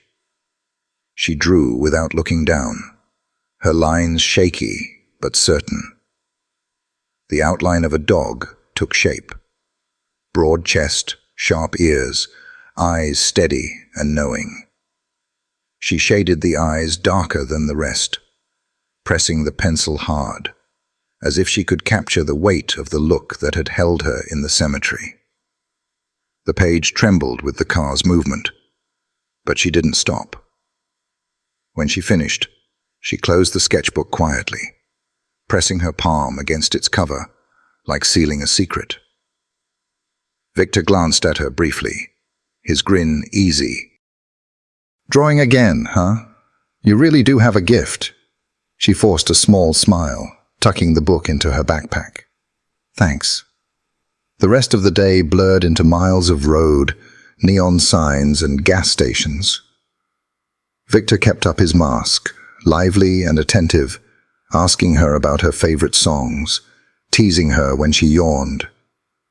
But Lydia carried her silence like armor, letting him see only what she wanted him to see. Inside, she clung to resolve. She would not cry. She would not show fear. She would wait. Because somewhere out there, in a town coated in snow, in the eyes of an old shepherd who had already seen her once, she believed her silent call had already been heard, and she knew. Dogs were smarter than we know. One day soon, he would see again what she could not say. The road stretched long and empty, broken only by the glow of scattered gas stations. Lydia sat with her sketchbook closed in her lap, rabbit tucked between her knees. Victor hummed along to the radio, cheerful as if nothing weighed on him. "Almost there," he said, drumming the wheel. "Best pie in 3 counties, you'll see." Lydia pressed her face to the cold glass, snow streaking past. Her father's words lingered. "You'll come home to me, I promise." But the knot in her chest only tightened. By the time they pulled off the highway, the sun had sunk behind heavy clouds, silvering the snow. A flickering neon sign announced Millie's Diner. Victor parked, whistling as he pocketed the keys. "Come on, kiddo," he said with an easy smile. Inside, the air smelled of bacon and stale coffee. Vinyl booths lined the windows. A jukebox hummed faintly in the corner. Victor slid into a back booth, ordering before Lydia spoke.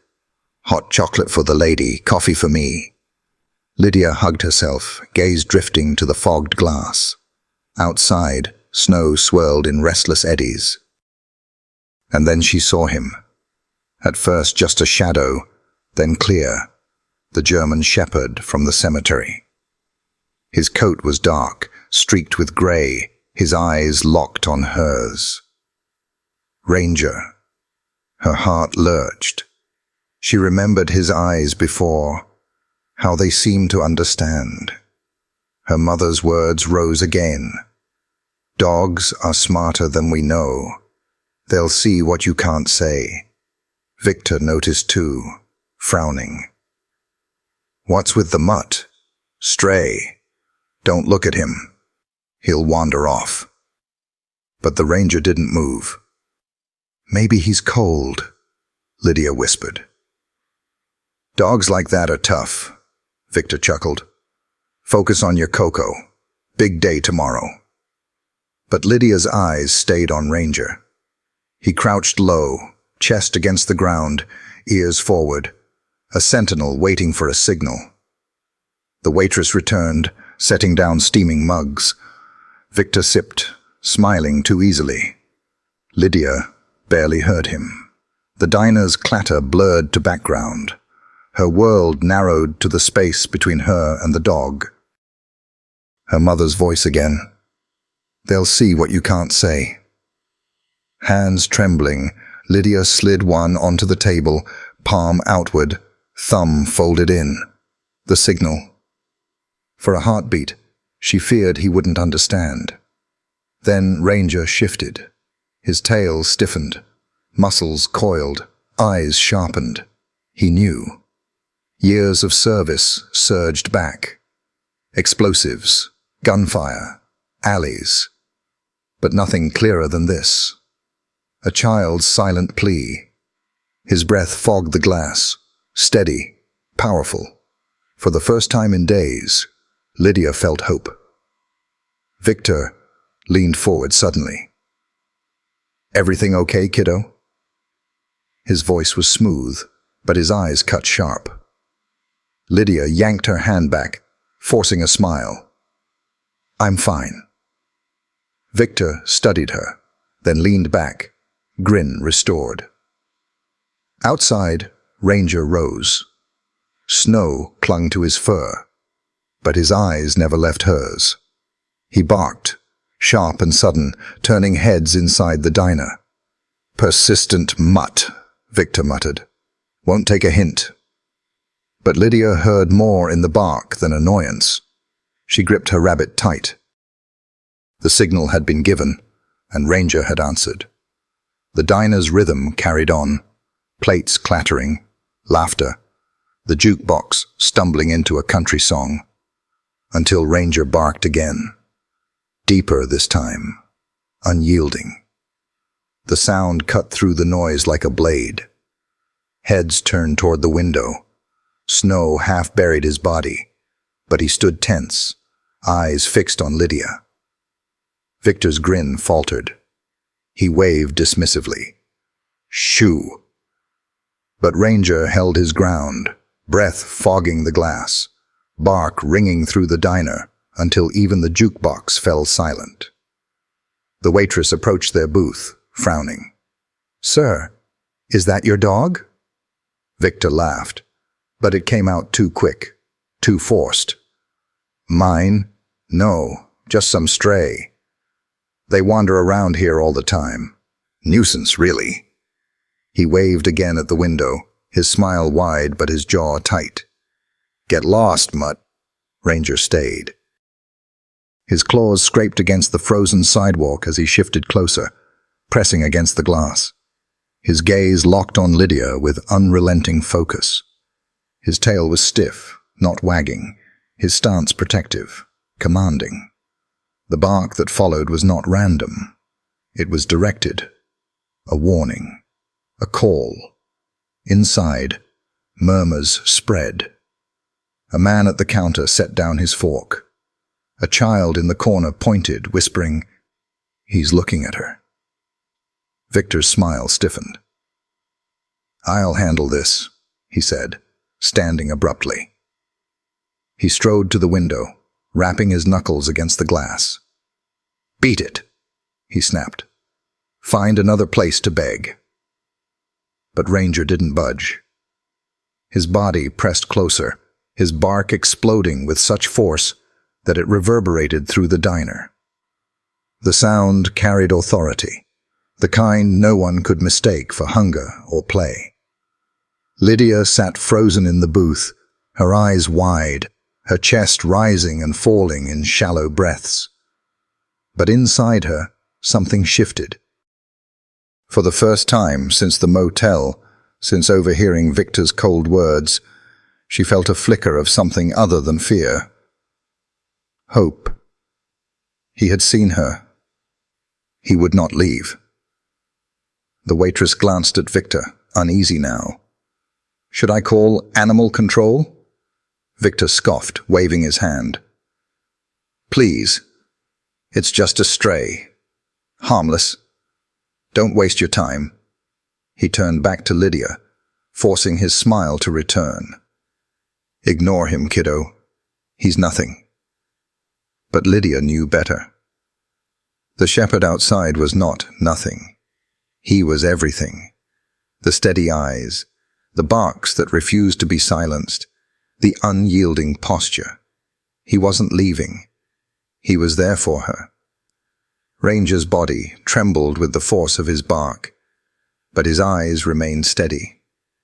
He had seen her signal, had heard her silent plea, and now he made sure the world knew.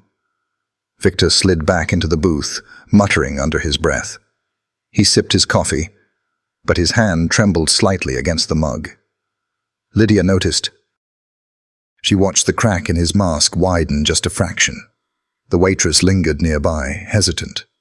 "You sure, sir? He seems pretty focused." Victor forced a chuckle. "Dogs. They get like that. He'll move on."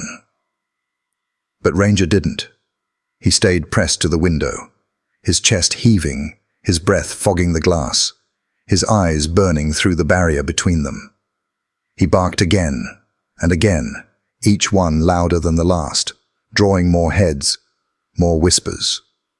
The entire diner was watching now, and Lydia let herself breathe. Not freely, not fully, but enough. Enough to feel the shift in the air, enough to know she wasn't invisible anymore. She had been seen, and not just by Ranger. Now others were noticing too. Victor leaned back, trying to look calm, but his eyes darted to the window too often, his jaw clenching each time the shepherd barked. The charm that usually flowed so easily from him faltered under the weight of the dog's relentless presence. Lydia lowered her gaze to her cocoa, hiding the smallest of smiles behind the rim of her cup. The warmth of the drink spread through her, but it wasn't the cocoa that soothed her.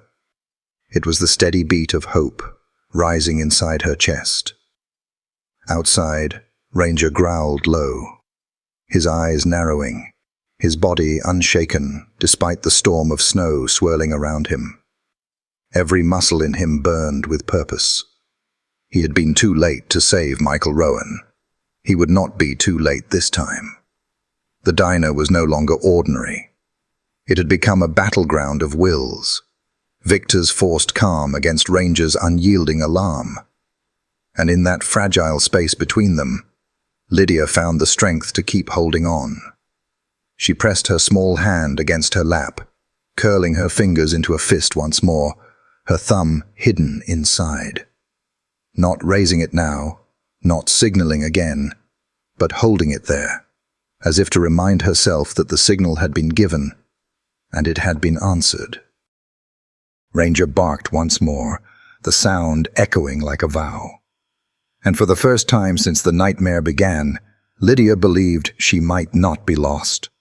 The storm had gathered strength by the time Ranger turned from the diner window.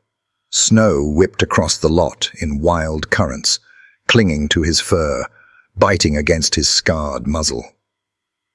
Inside, conversation resumed in uneasy fragments, Victor's forced laughter mixing with the clink of coffee cups. But Ranger no longer waited. He had seen what he needed to see. The signal. The child's trembling hand had curled into the shape he knew as well as his own heartbeat. Thumb tucked, fingers closed, silent plea. A message carved from fear and desperation, one he had seen in darker places, in the hands of women pulled from locked rooms, in soldiers held hostage behind enemy lines. That signal was no mistake. It was truth spoken without words. And Ranger had answered. He hit the snow running, body low against the wind, claws scraping ice. Every stride carried him farther from the diner's neon glow. The road stretched before him, a strip of shadow cutting through town, and he took it without hesitation. His chest burned, but instinct burned hotter. Duty erased pain. He passed shuttered windows, a faint glow behind frosted glass, a man muttering at the sight of the shepherd racing through the night. A child pressed her face to a window, whispering, "Look, Mama, a police dog." Then Ranger vanished into the storm. His path was clear, the police station. Brick and amber light rose through the snow, the flagpole bent under ice. Ranger bounded across the final stretch, claws scratching the door, barking sharp and insistent. Inside, footsteps paused, a chair scraped. The door cracked open, spilling light onto the storm. A man stood there, broad-shouldered, weary-eyed, his uniform jacket thrown over the flannel. Grey threaded his hair, but the scent, the presence, were unmistakable. Officer Harris Cole, Michael Rowan's partner. "Ranger?" Harris whispered, disbelief breaking through exhaustion. He crouched, hands reaching. "Boy, is that really you?" The shepherd barked again, pacing tight circles, eyes burning with purpose. Not a visit, not a reunion, a call. Harris froze. He hadn't seen the dog in over a year, not since Ranger had faded into ghost-like patrols of the cemetery, loyal only to memory. Never to the station. Never. Unless something was wrong. Now his presence was unmistakable. Harris grabbed his coat, locked the door behind him. Snow crunched under his boots as he followed. "All right, boy. Show me what you've got. I'm right behind you." Ranger sprinted ahead, glancing back every few strides to ensure Harris followed. His path was urgent, pulling them back toward the diner, toward the child who had reached for him with a silent plea. This was no longer instinct. It was a mission. The storm thickened, snow slashing sideways, wind howling like a wounded thing. Harris braced against it, collar high, his breath burning the cold. The shepherd never slowed. Cursing under his breath, Harris veered to the patrol car buried along the curb. He yanked the door open, shoved the key into ignition. The engine coughed, then roared. Headlights split the storm. "All right, boy," he muttered. "Show me where." Outside, Ranger circled once in the beams. amber eyes catching the glow. He barked, short and decisive, then bolted. Harris jammed the gear shift, tires spinning before finding grip, the cruiser lunging after the shadow ahead. The sight pulled Harris backward in time. 3 winters ago, another storm, another night. A call to a domestic dispute. Michael Rowan had rested a steady hand on Ranger's back before stepping inside. The shepherd had growled, ears pinned, already sensing danger. Then gunfire cracked. Harris remembered dragging Michael out, blood soaking his uniform, Ranger barking furiously into the night. By dawn, Michael was gone. Since then, Harris had avoided the shepherd, unable to meet the ghost in his eyes. He'd seen Ranger's vigils at Michael's grave but never approached, burying himself in paperwork and half-empty nights. Yet here they were again. Storm, night, silence, walking that line together. Harris gripped the wheel tighter, eyes fixed on Ranger's path. The bond had never died. It had only slept. "You never quit, do you?" Harris muttered, half a laugh breaking through grief. "Michael always said you were stubborn as hell." The car bounced over ruts, tires squealing. Ranger pushed on, relentless. Harris felt the decision crystallize like ice inside him. He would follow, no hesitation. Michael had trusted Ranger with his life. Harris would do the same. The town blurred, lamps glowing halos behind frost, the church steeple tilting into shadow. Porch lights vanished in the storm. Tires slipped, fighting for traction. Ranger's bark cut through the wind, not panicked, but purposeful, commanding Harris forward. Man and dog moved once more in tandem, one breaking the path, one behind the wheel, bound by trust forged years ago. Harris glanced at the empty passenger seat, frost catching his reflection in the glass. For a fleeting moment, he imagined Michael there, grinning, calm, voice steady as Ranger's eyes. "Don't stop now. She needs you." Harris's throat tightened. "I'm not stopping," he whispered. His hand slammed the light bar. Red and blue burst against snow, flashing across houses, shattering the storm. The siren wailed, splitting the night. The Ranger didn't flinch. He only ran harder, his stride echoing the rhythm of old patrols. And Harris, his heart pounding in time with the siren, felt the silence of grief crack open. He would follow this dog into the storm, into danger, into whatever shadows waited. Because some bonds don't break, not with time, not with grief, not even with death. They only wait for the moment to return. The storm hadn't relented. Snow hurled itself sideways, plastering windshields and burying sidewalks in white drifts that blurred the edges of the mountain town. The patrol car's sirens split the night, red and blue lights flashing across shuttered windows like flares in the dark. But Harris Cole hardly noticed the storm anymore. His eyes stayed fixed on the dark figure bounding ahead. Ranger. The shepherd's stride was steady, purposeful. He wasn't searching. He was leading. Harris gritted his teeth, tires slipping briefly as he swung onto Main Street. "Where are you taking me, boy?" he muttered. But he already knew. Wherever this ended, it mattered. Ranger barked once, sharp, before veering toward the town's edge.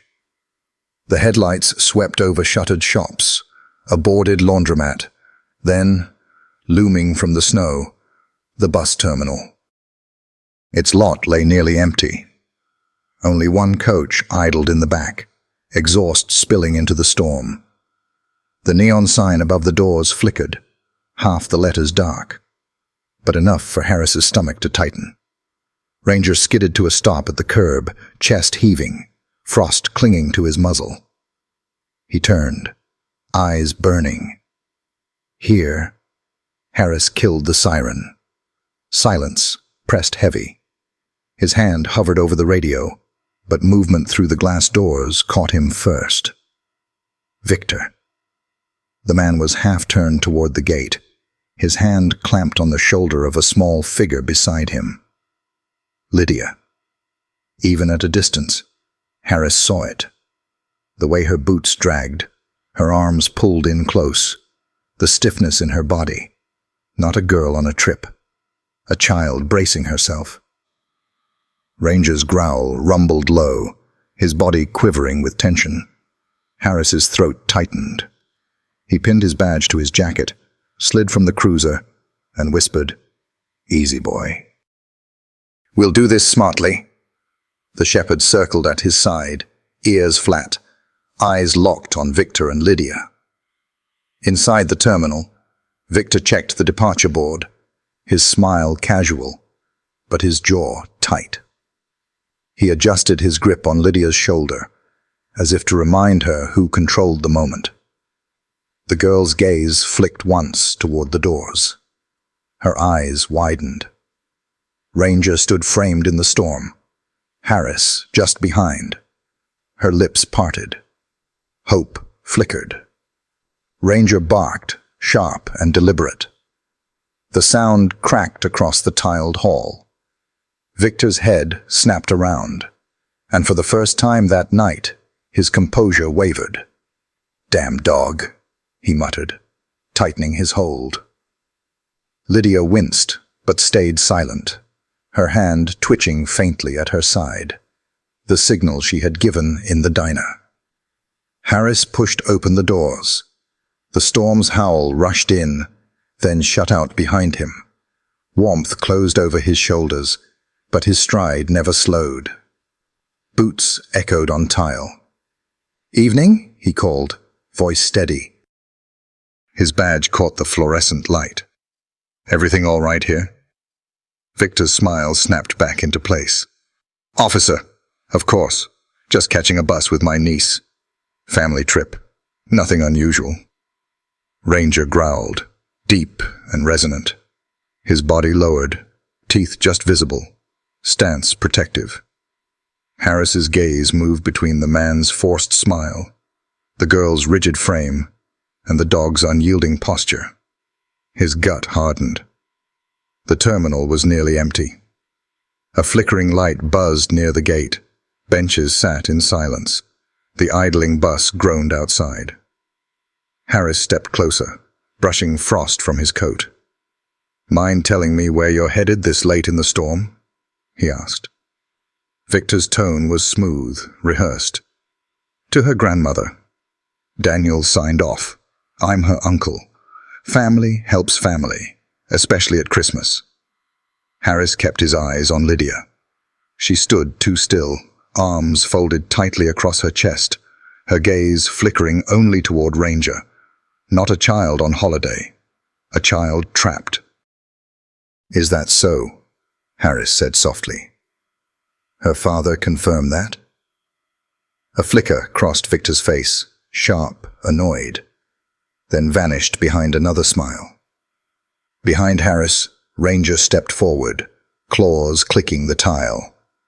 His growl rolled like thunder. Lydia's eyes lifted, meeting the shepherd's. Something in her expression broke open, fragile but unmistakable. Relief. Victor glanced at the dog. His smile faltered. "Persistent mutt," he muttered. "Strays always sticking their noses where they don't belong." Ranger's lips curled, a glint of teeth flashing. He planted himself directly in front of Lydia, stance wide and immovable. Harris's voice cut through the air. "Funny thing about this one. He doesn't leave the station unless something's wrong." Victor's jaw tightened. His laugh was thin. "Maybe he's just old. Confused." "Maybe," Harris said. His voice dropped, hardening. "Or maybe he's telling me what you don't want me to know." The space between them thickened, taut as wire. Victor leaned closer to Lydia, murmuring low, "Stay quiet." His fingers dug into her coat. Ranger's snarl exploded through the terminal, teeth bared, hackles raised, heads turned. The bus driver at the gate, a woman with a suitcase by the benches. Harris's hand hovered near his holster. His voice sharpened. "Step away from her. Now." Victor's smile faltered. He looked down at Lydia. "Tell him, kiddo. Tell him I'm your uncle." Her lips trembled. No words came. She only stared at Ranger. His eyes were steady, burning with the same silent promise he had carried since the diner. "I see you. You are not alone." Something in her snapped. She twisted hard, wrenching free of Victor's grip. Before he could react, she bolted, 3 strides across the tile, straight into Ranger's neck. She buried her face in his fur, sobbing, clinging with both arms. The shepherd shifted, pressing back against her, his growl turning into a bark so fierce it shook the walls. The onlookers gasped. The bus driver froze. The woman covered her mouth. Harris moved. "That's enough." His hand rose, palm out, voice calm but commanding. His eyes locked on Victor. "Step back. Hands where I can see them." Victor's mask collapsed. For a heartbeat, he looked ready to bolt. But Ranger lunged forward just enough, bark blasting like a gunshot. Victor froze. "Hands up," Harris repeated, steel in his tone. Slowly, Victor raised them. The charm was gone. The polished mask cracked, leaving only calculation and defeat. "That's over," Harris said. He snapped the cuffs on with practiced efficiency, pulling Victor back, his voice flat. "You're done." The bus engine outside coughed, then fell silent. Inside, whispers rippled. "Who is she? What happened?" Harris ignored them. His focus stayed on Lydia. He crouched slightly, meeting her eyes. "It's all right now. You're safe. No one's taking you anywhere." Her face lifted from Ranger's fur, tear-streaked and pale. Her lips trembled. He was going to—" "You don't need to explain right now," Harris said gently. "We'll talk at the station. You've done more than enough." Ranger stayed pressed against her, his body a shield, his eyes locked on Harris as if to say, "Don't fail her. Not this one." Harris's throat tightened. He gave the dog a nod, an unspoken vow. "I won't." With Victor secured and the crowd murmuring, Harris guided Lydia toward the doors. Ranger paced beside her, every stride protective, his shoulder brushing her arm. The storm roared as the doors swung open, snow swirling in heavy sheets.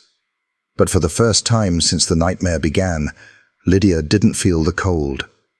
She felt the warmth of Ranger's fur, the steady weight of Harris's hand on her shoulder.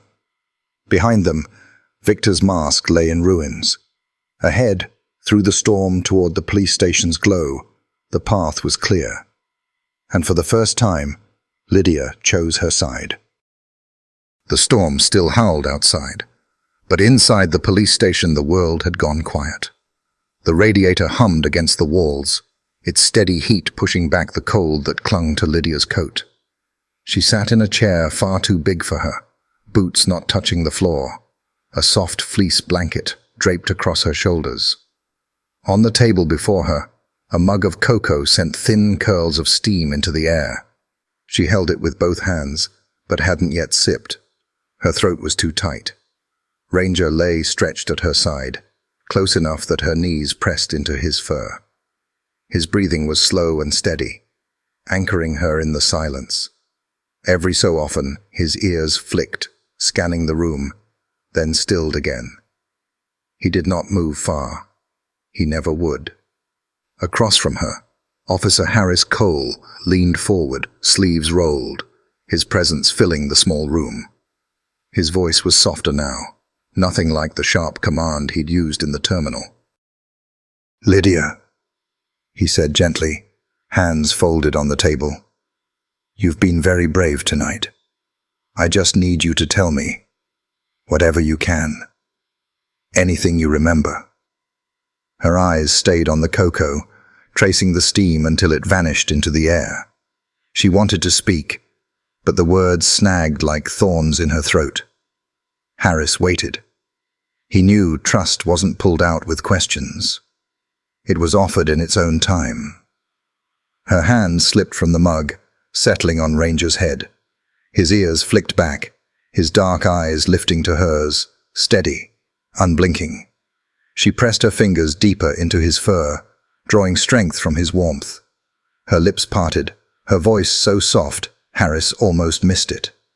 "He said," she faltered, then pressed her face briefly against Ranger's neck before trying again.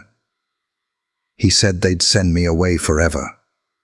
The words hung fragile in the air.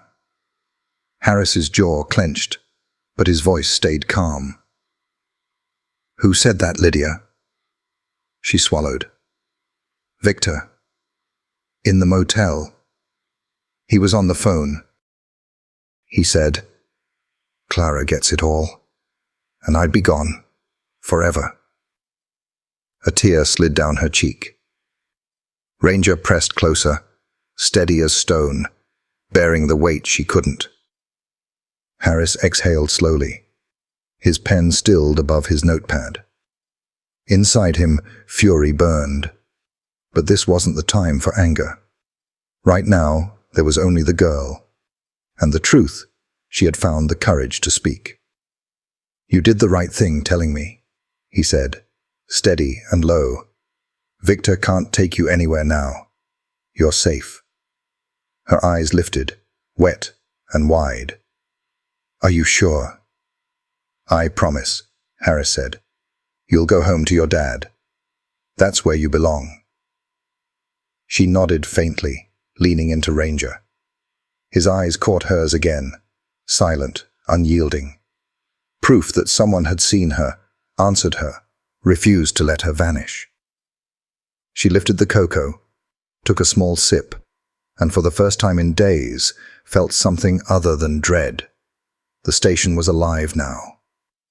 Phones rang, printers hummed, officers moved with quiet urgency. Snow battered the windows, but inside the storm had shifted, turned into momentum. Harris stood at the evidence table, jaw tight. "Start with their phones," he ordered. "Run everything. Texts, emails, calls. I want details." Detective Ruiz, sharp-eyed and fast, nodded. Within minutes, Victor's and Clara's confiscated phones were unlocked. Lines of conversations scrolled across glowing screens. "Got something," Ruiz muttered.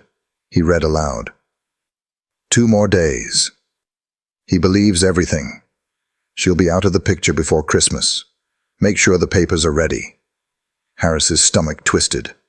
Scroll back. Earlier messages appeared. "Daniel's too trusting. Keep playing the mother figure. Victor will handle the trip.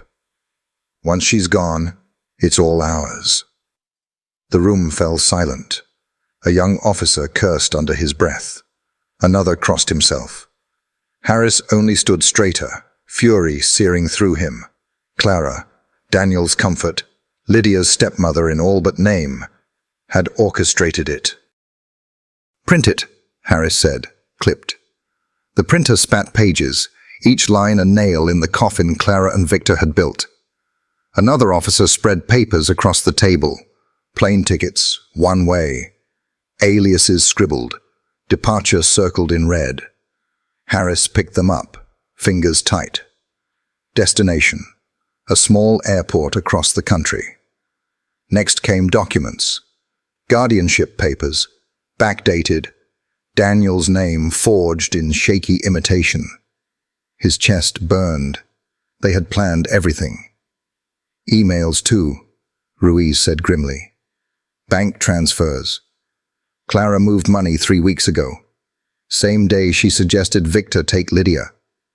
Piece by piece, the scheme unfolded. Clara worming her way into Daniel's grief. Victor playing the doting uncle. All along, their plan had been simple. Erase the child, secure the inheritance, vanish. Harris slammed the folder shut. "We've got enough to bury them." Ruiz asked, "Will we move tonight?" "No waiting," Harris said. "They're not walking out of this town." Across the room, Ranger lifted his head, ears pricked. Through the glass, his eyes locked on Harris, as if he knew the net had closed. Harris met his gaze. "Good work, boy," he murmured. Without Ranger, Lydia would already be gone. The storm had eased when 2 patrol cars rolled toward the house Clara shared with Daniel. Curtains glowed faintly inside. Clara sat on the couch, tea gone cold, her phone on the table. She had reread Victor's last message a dozen times. On our way. She doesn't suspect it.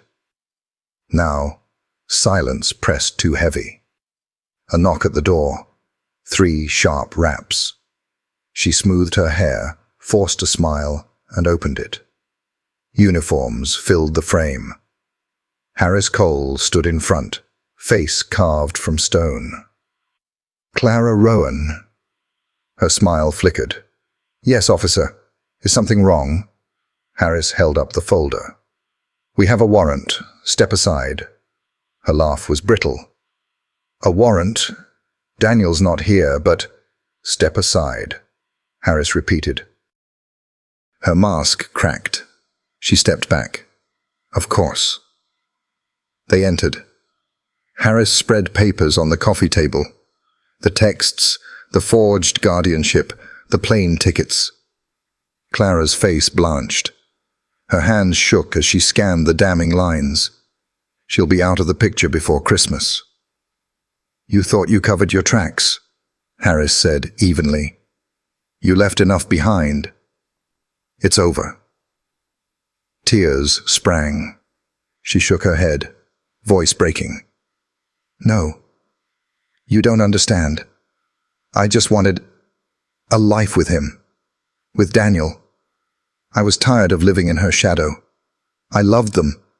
I never wanted—" "Save it for the judge," Harris cut in. "Cuff her." The steel clicked.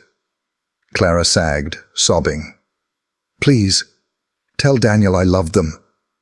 Tell him—" Harris looked away. Some lies didn't deserve air. Outside, another car pulled up.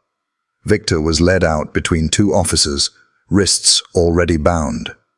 His face was pale, expression unreadable. Clara cried out, "Victor, say something." He glanced once, said nothing. His silence was worse than denial. Neighbors watched from behind frosted glass. They had once welcomed Clara into their homes. Now they saw her for what she was. Not comfort, but the storm that had almost stolen a child. Harris stood in the cold, watching both siblings loaded into cars. Snow swirled under flashing lights, sirens painting the night red and blue. Behind him, the station door creaked. Lydia stood wrapped in her blanket, Ranger pressed against her side. Her small hand gripped his collar, her eyes wide. Harris turned, his face softening. He crouched slightly. "It's done," he said gently. "They can't hurt you anymore." Her voice was a whisper. Ranger knew. Harris's throat tightened. He looked at the shepherd, steady at her side. "Yeah," he said quietly. "He always does." The cuffs clicked one last time, doors slammed, and the patrol cars pulled into the night. The storm might rage a little longer, but the danger had passed. Justice had come. And in the glow of the station lights, with Ranger pressed against her, Lydia finally let herself breathe. The courthouse in Oak Ridge had never seen a crowd like this. Wooden benches creaked under the weight of neighbors, teachers, shopkeepers, farmers, all who had driven through snow to witness justice. Reporters clustered at the back, cameras raised, notebooks open, their breath fogging each time the doors opened. The old building smelled of oak and dust. Photographs of judges long gone lined the walls. Stern men in stiff collars, seeming to watch the proceedings themselves. At the front sat Daniel Rowan, shoulders hunched inside a suit that fit too loosely now. His knuckles whitened as he clasped his hands, his eyes fixed on the child beside him, Lydia. She sat small in her chair, a folded blanket in her lap, her hair brushed but still uneven from sleepless nights. Her face was pale, but her eyes were steady, too steady for 8 years old. And on the floor beside her lay Ranger. The shepherd wore no leash, no chain, only a tarnished badge was clipped to his collar. Michael Rowan's badge, his old partner's. The townspeople had fastened it there that morning, as if returning a medal. The sight of it struck something deep in every heart in the room. Ranger's body was relaxed, but alert, gaze sweeping the chamber with quiet authority. Each time Lydia's hand rested on his back, his chest rose and fell in steady rhythm, grounding her. Across the aisle sat Clara and Victor. Their cuffs clinked faintly with each shift. Clara's face was streaked with tears. Her once polished poise collapsed into a crumpled tissue. Victor sat unnervingly still, eyes forward, expression flat, as though already resigned. The murmurs hushed when the judge entered. Robes brushed the floor as he mounted the bench. His hair was thinning, but his eyes were sharp. He struck the gavel once, the crack echoing. Order. This court is now in session. Evidence came first. Papers shuffled, voices read aloud, plane tickets, text messages, forged guardianship papers. Each word echoed like a hammer against wood. Daniel's breath caught at the texts. She'll be out of the picture before Christmas. Clara gets it all. His body trembled under the weight of betrayal. Lydia reached across the table, slipping her small fingers into his hand. For the first time since his wife's death, Daniel let tears fall freely. Through it all, Ranger did not stir. His badge gleamed under the lights. The judge's eyes flicked toward the shepherd more than once, features softening, as though acknowledging the quiet witness in their midst. At last, the judge looked to Lydia. His voice softened. "Young lady, I understand you wish to speak." Daniel's hand tightened on her shoulder. Lydia's eyes flicked to Ranger. The shepherd lifted his head, meeting her gaze. She straightened, voice small but steady. "Yes, Your Honor."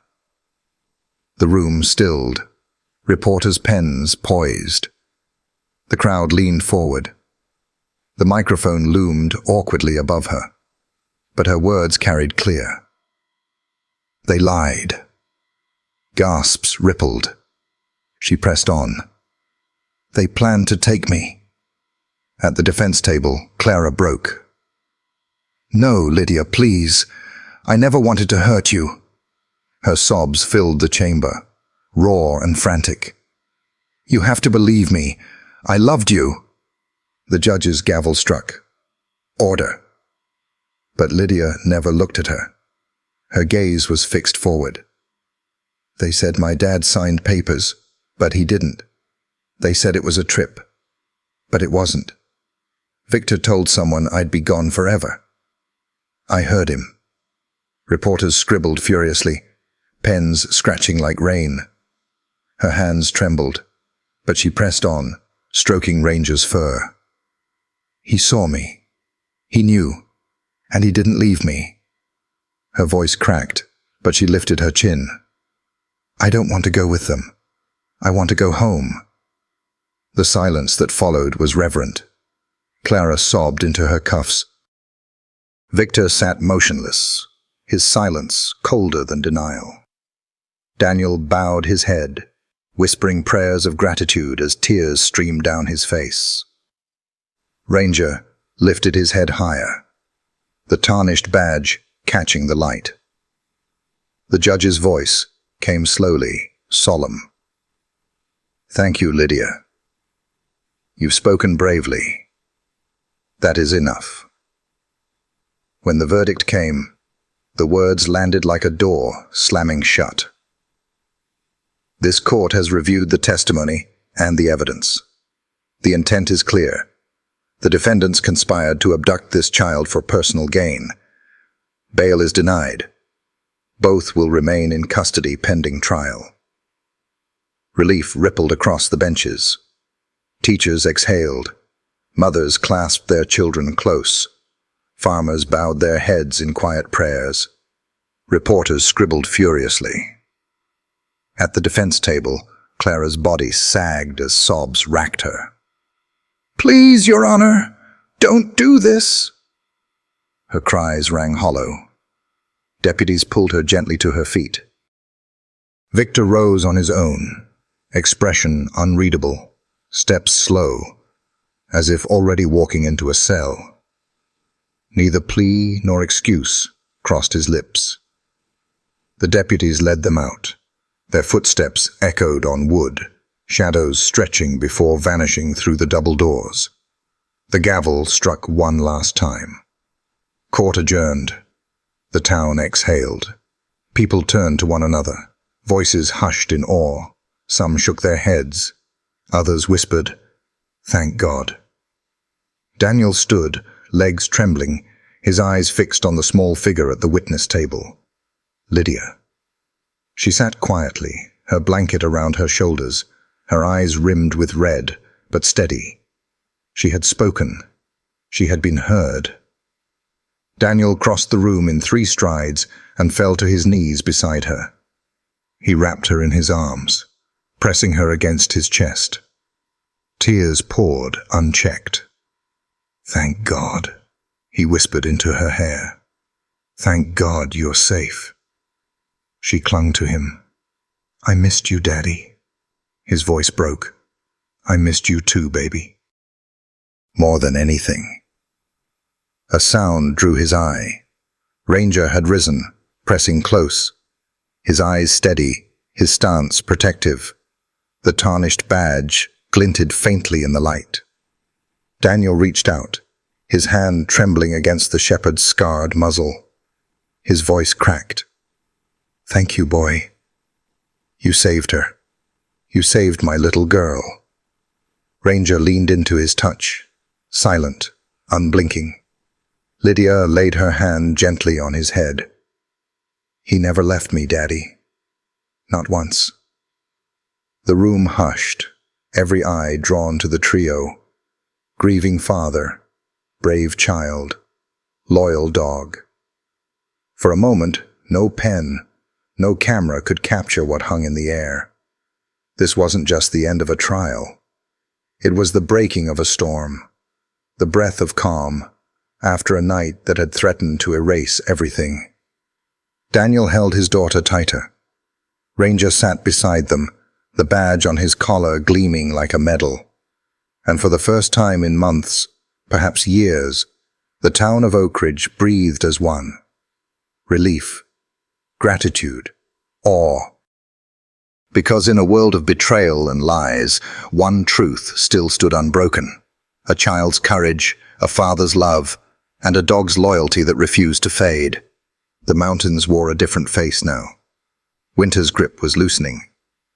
Snowdrifts that once swallowed sidewalks had thinned into patches of damp earth. Icicles dripped steadily from rooftops, each drop falling with a rhythm that sounded almost like music.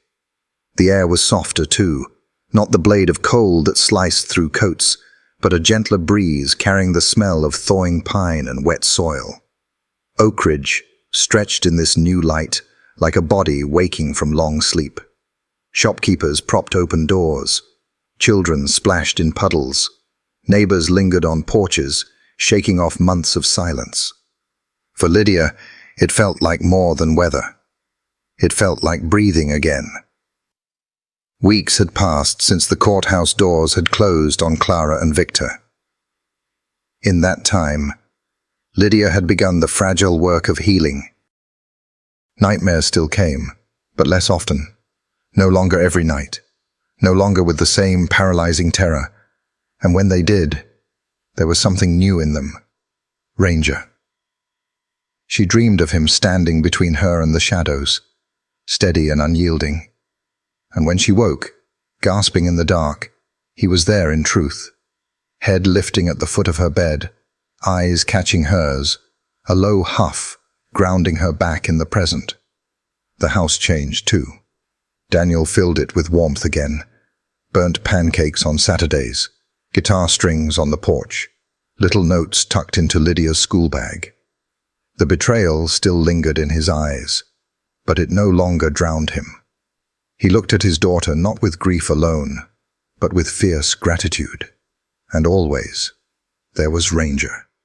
He fit into their days as though he had always belonged. He waited by the door in the mornings to walk Lydia to school. In the afternoons, he leaned against her when she came home, as if anchoring her.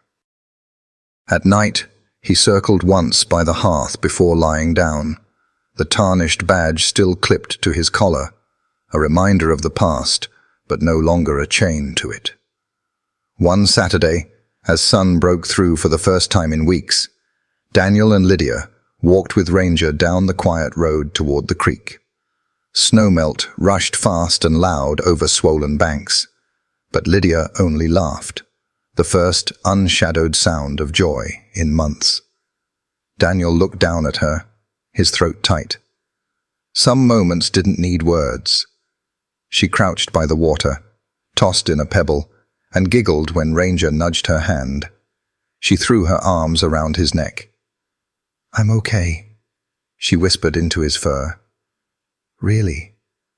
I'm okay now." Ranger leaned into her, eyes lifting toward Daniel.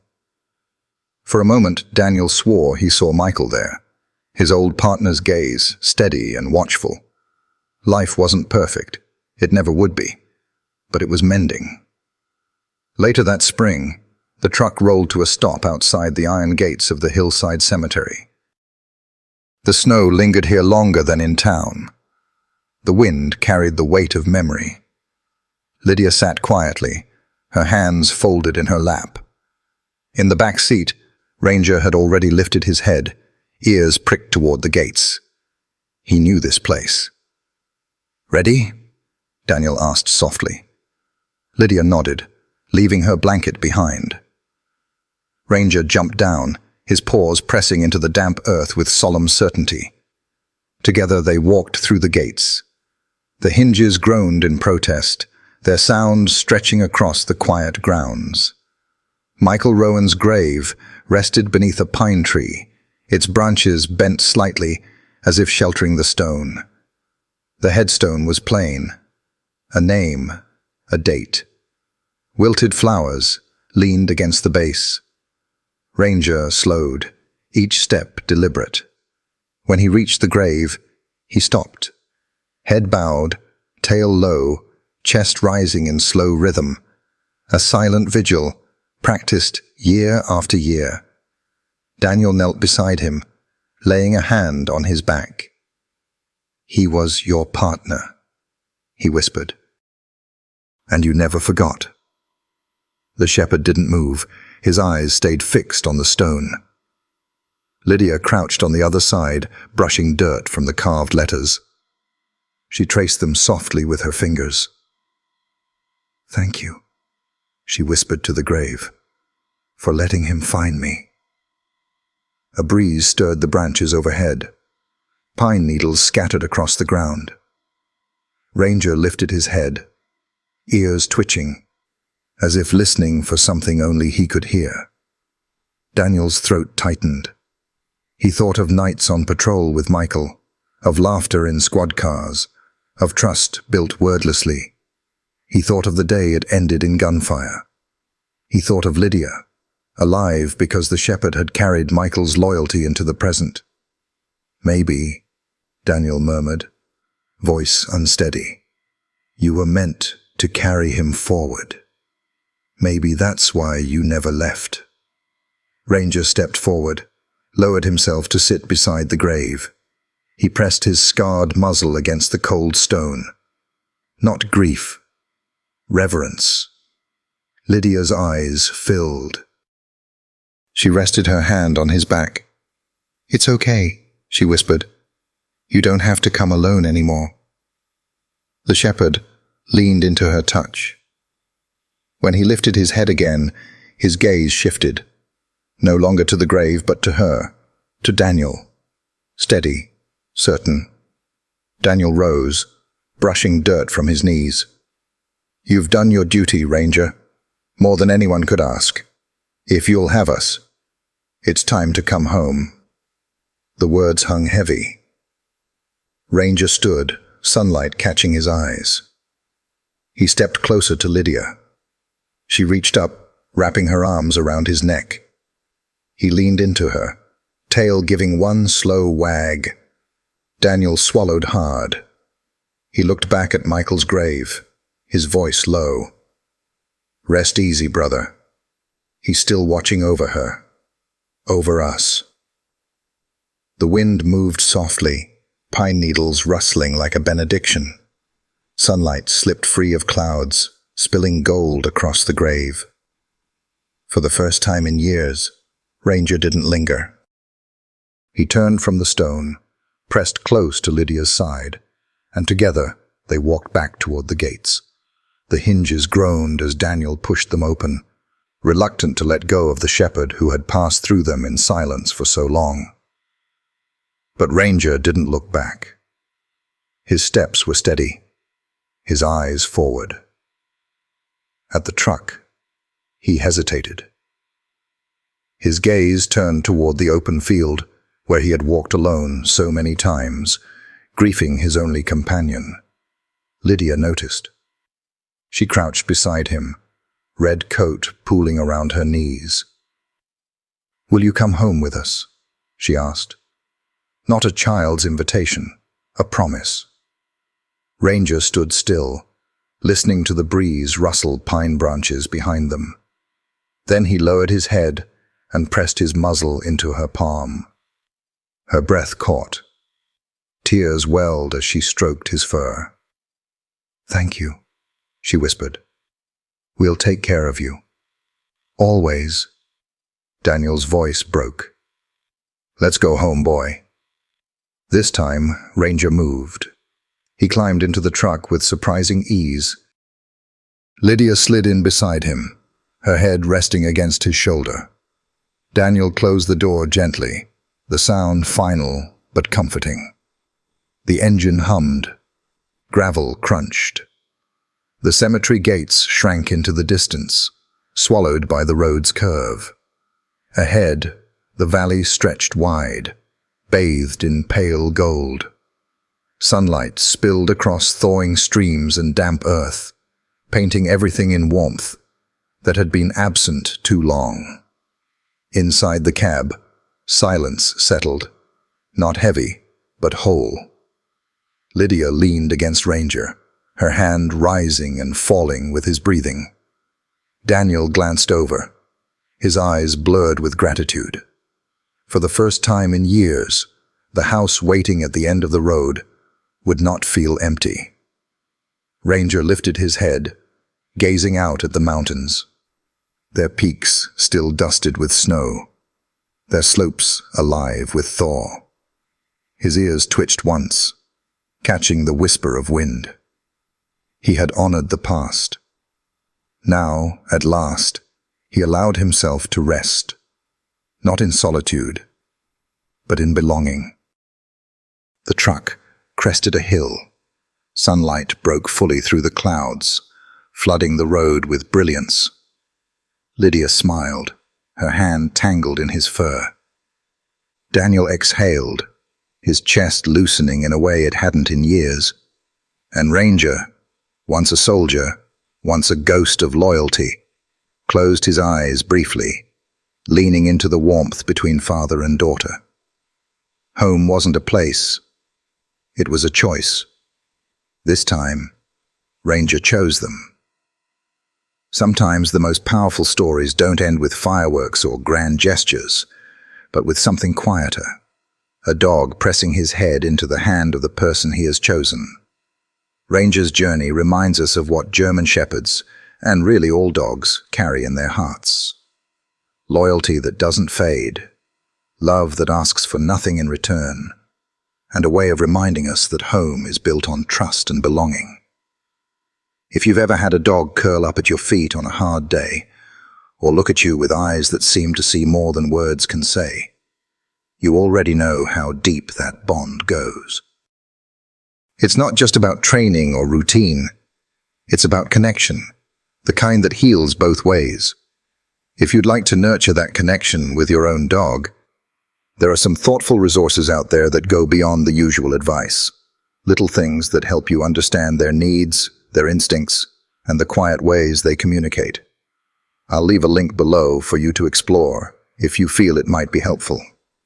Take it as a gentle suggestion from someone who treasures these bonds as much as you do. Because in the end, our dogs don't just live with us, they live for us.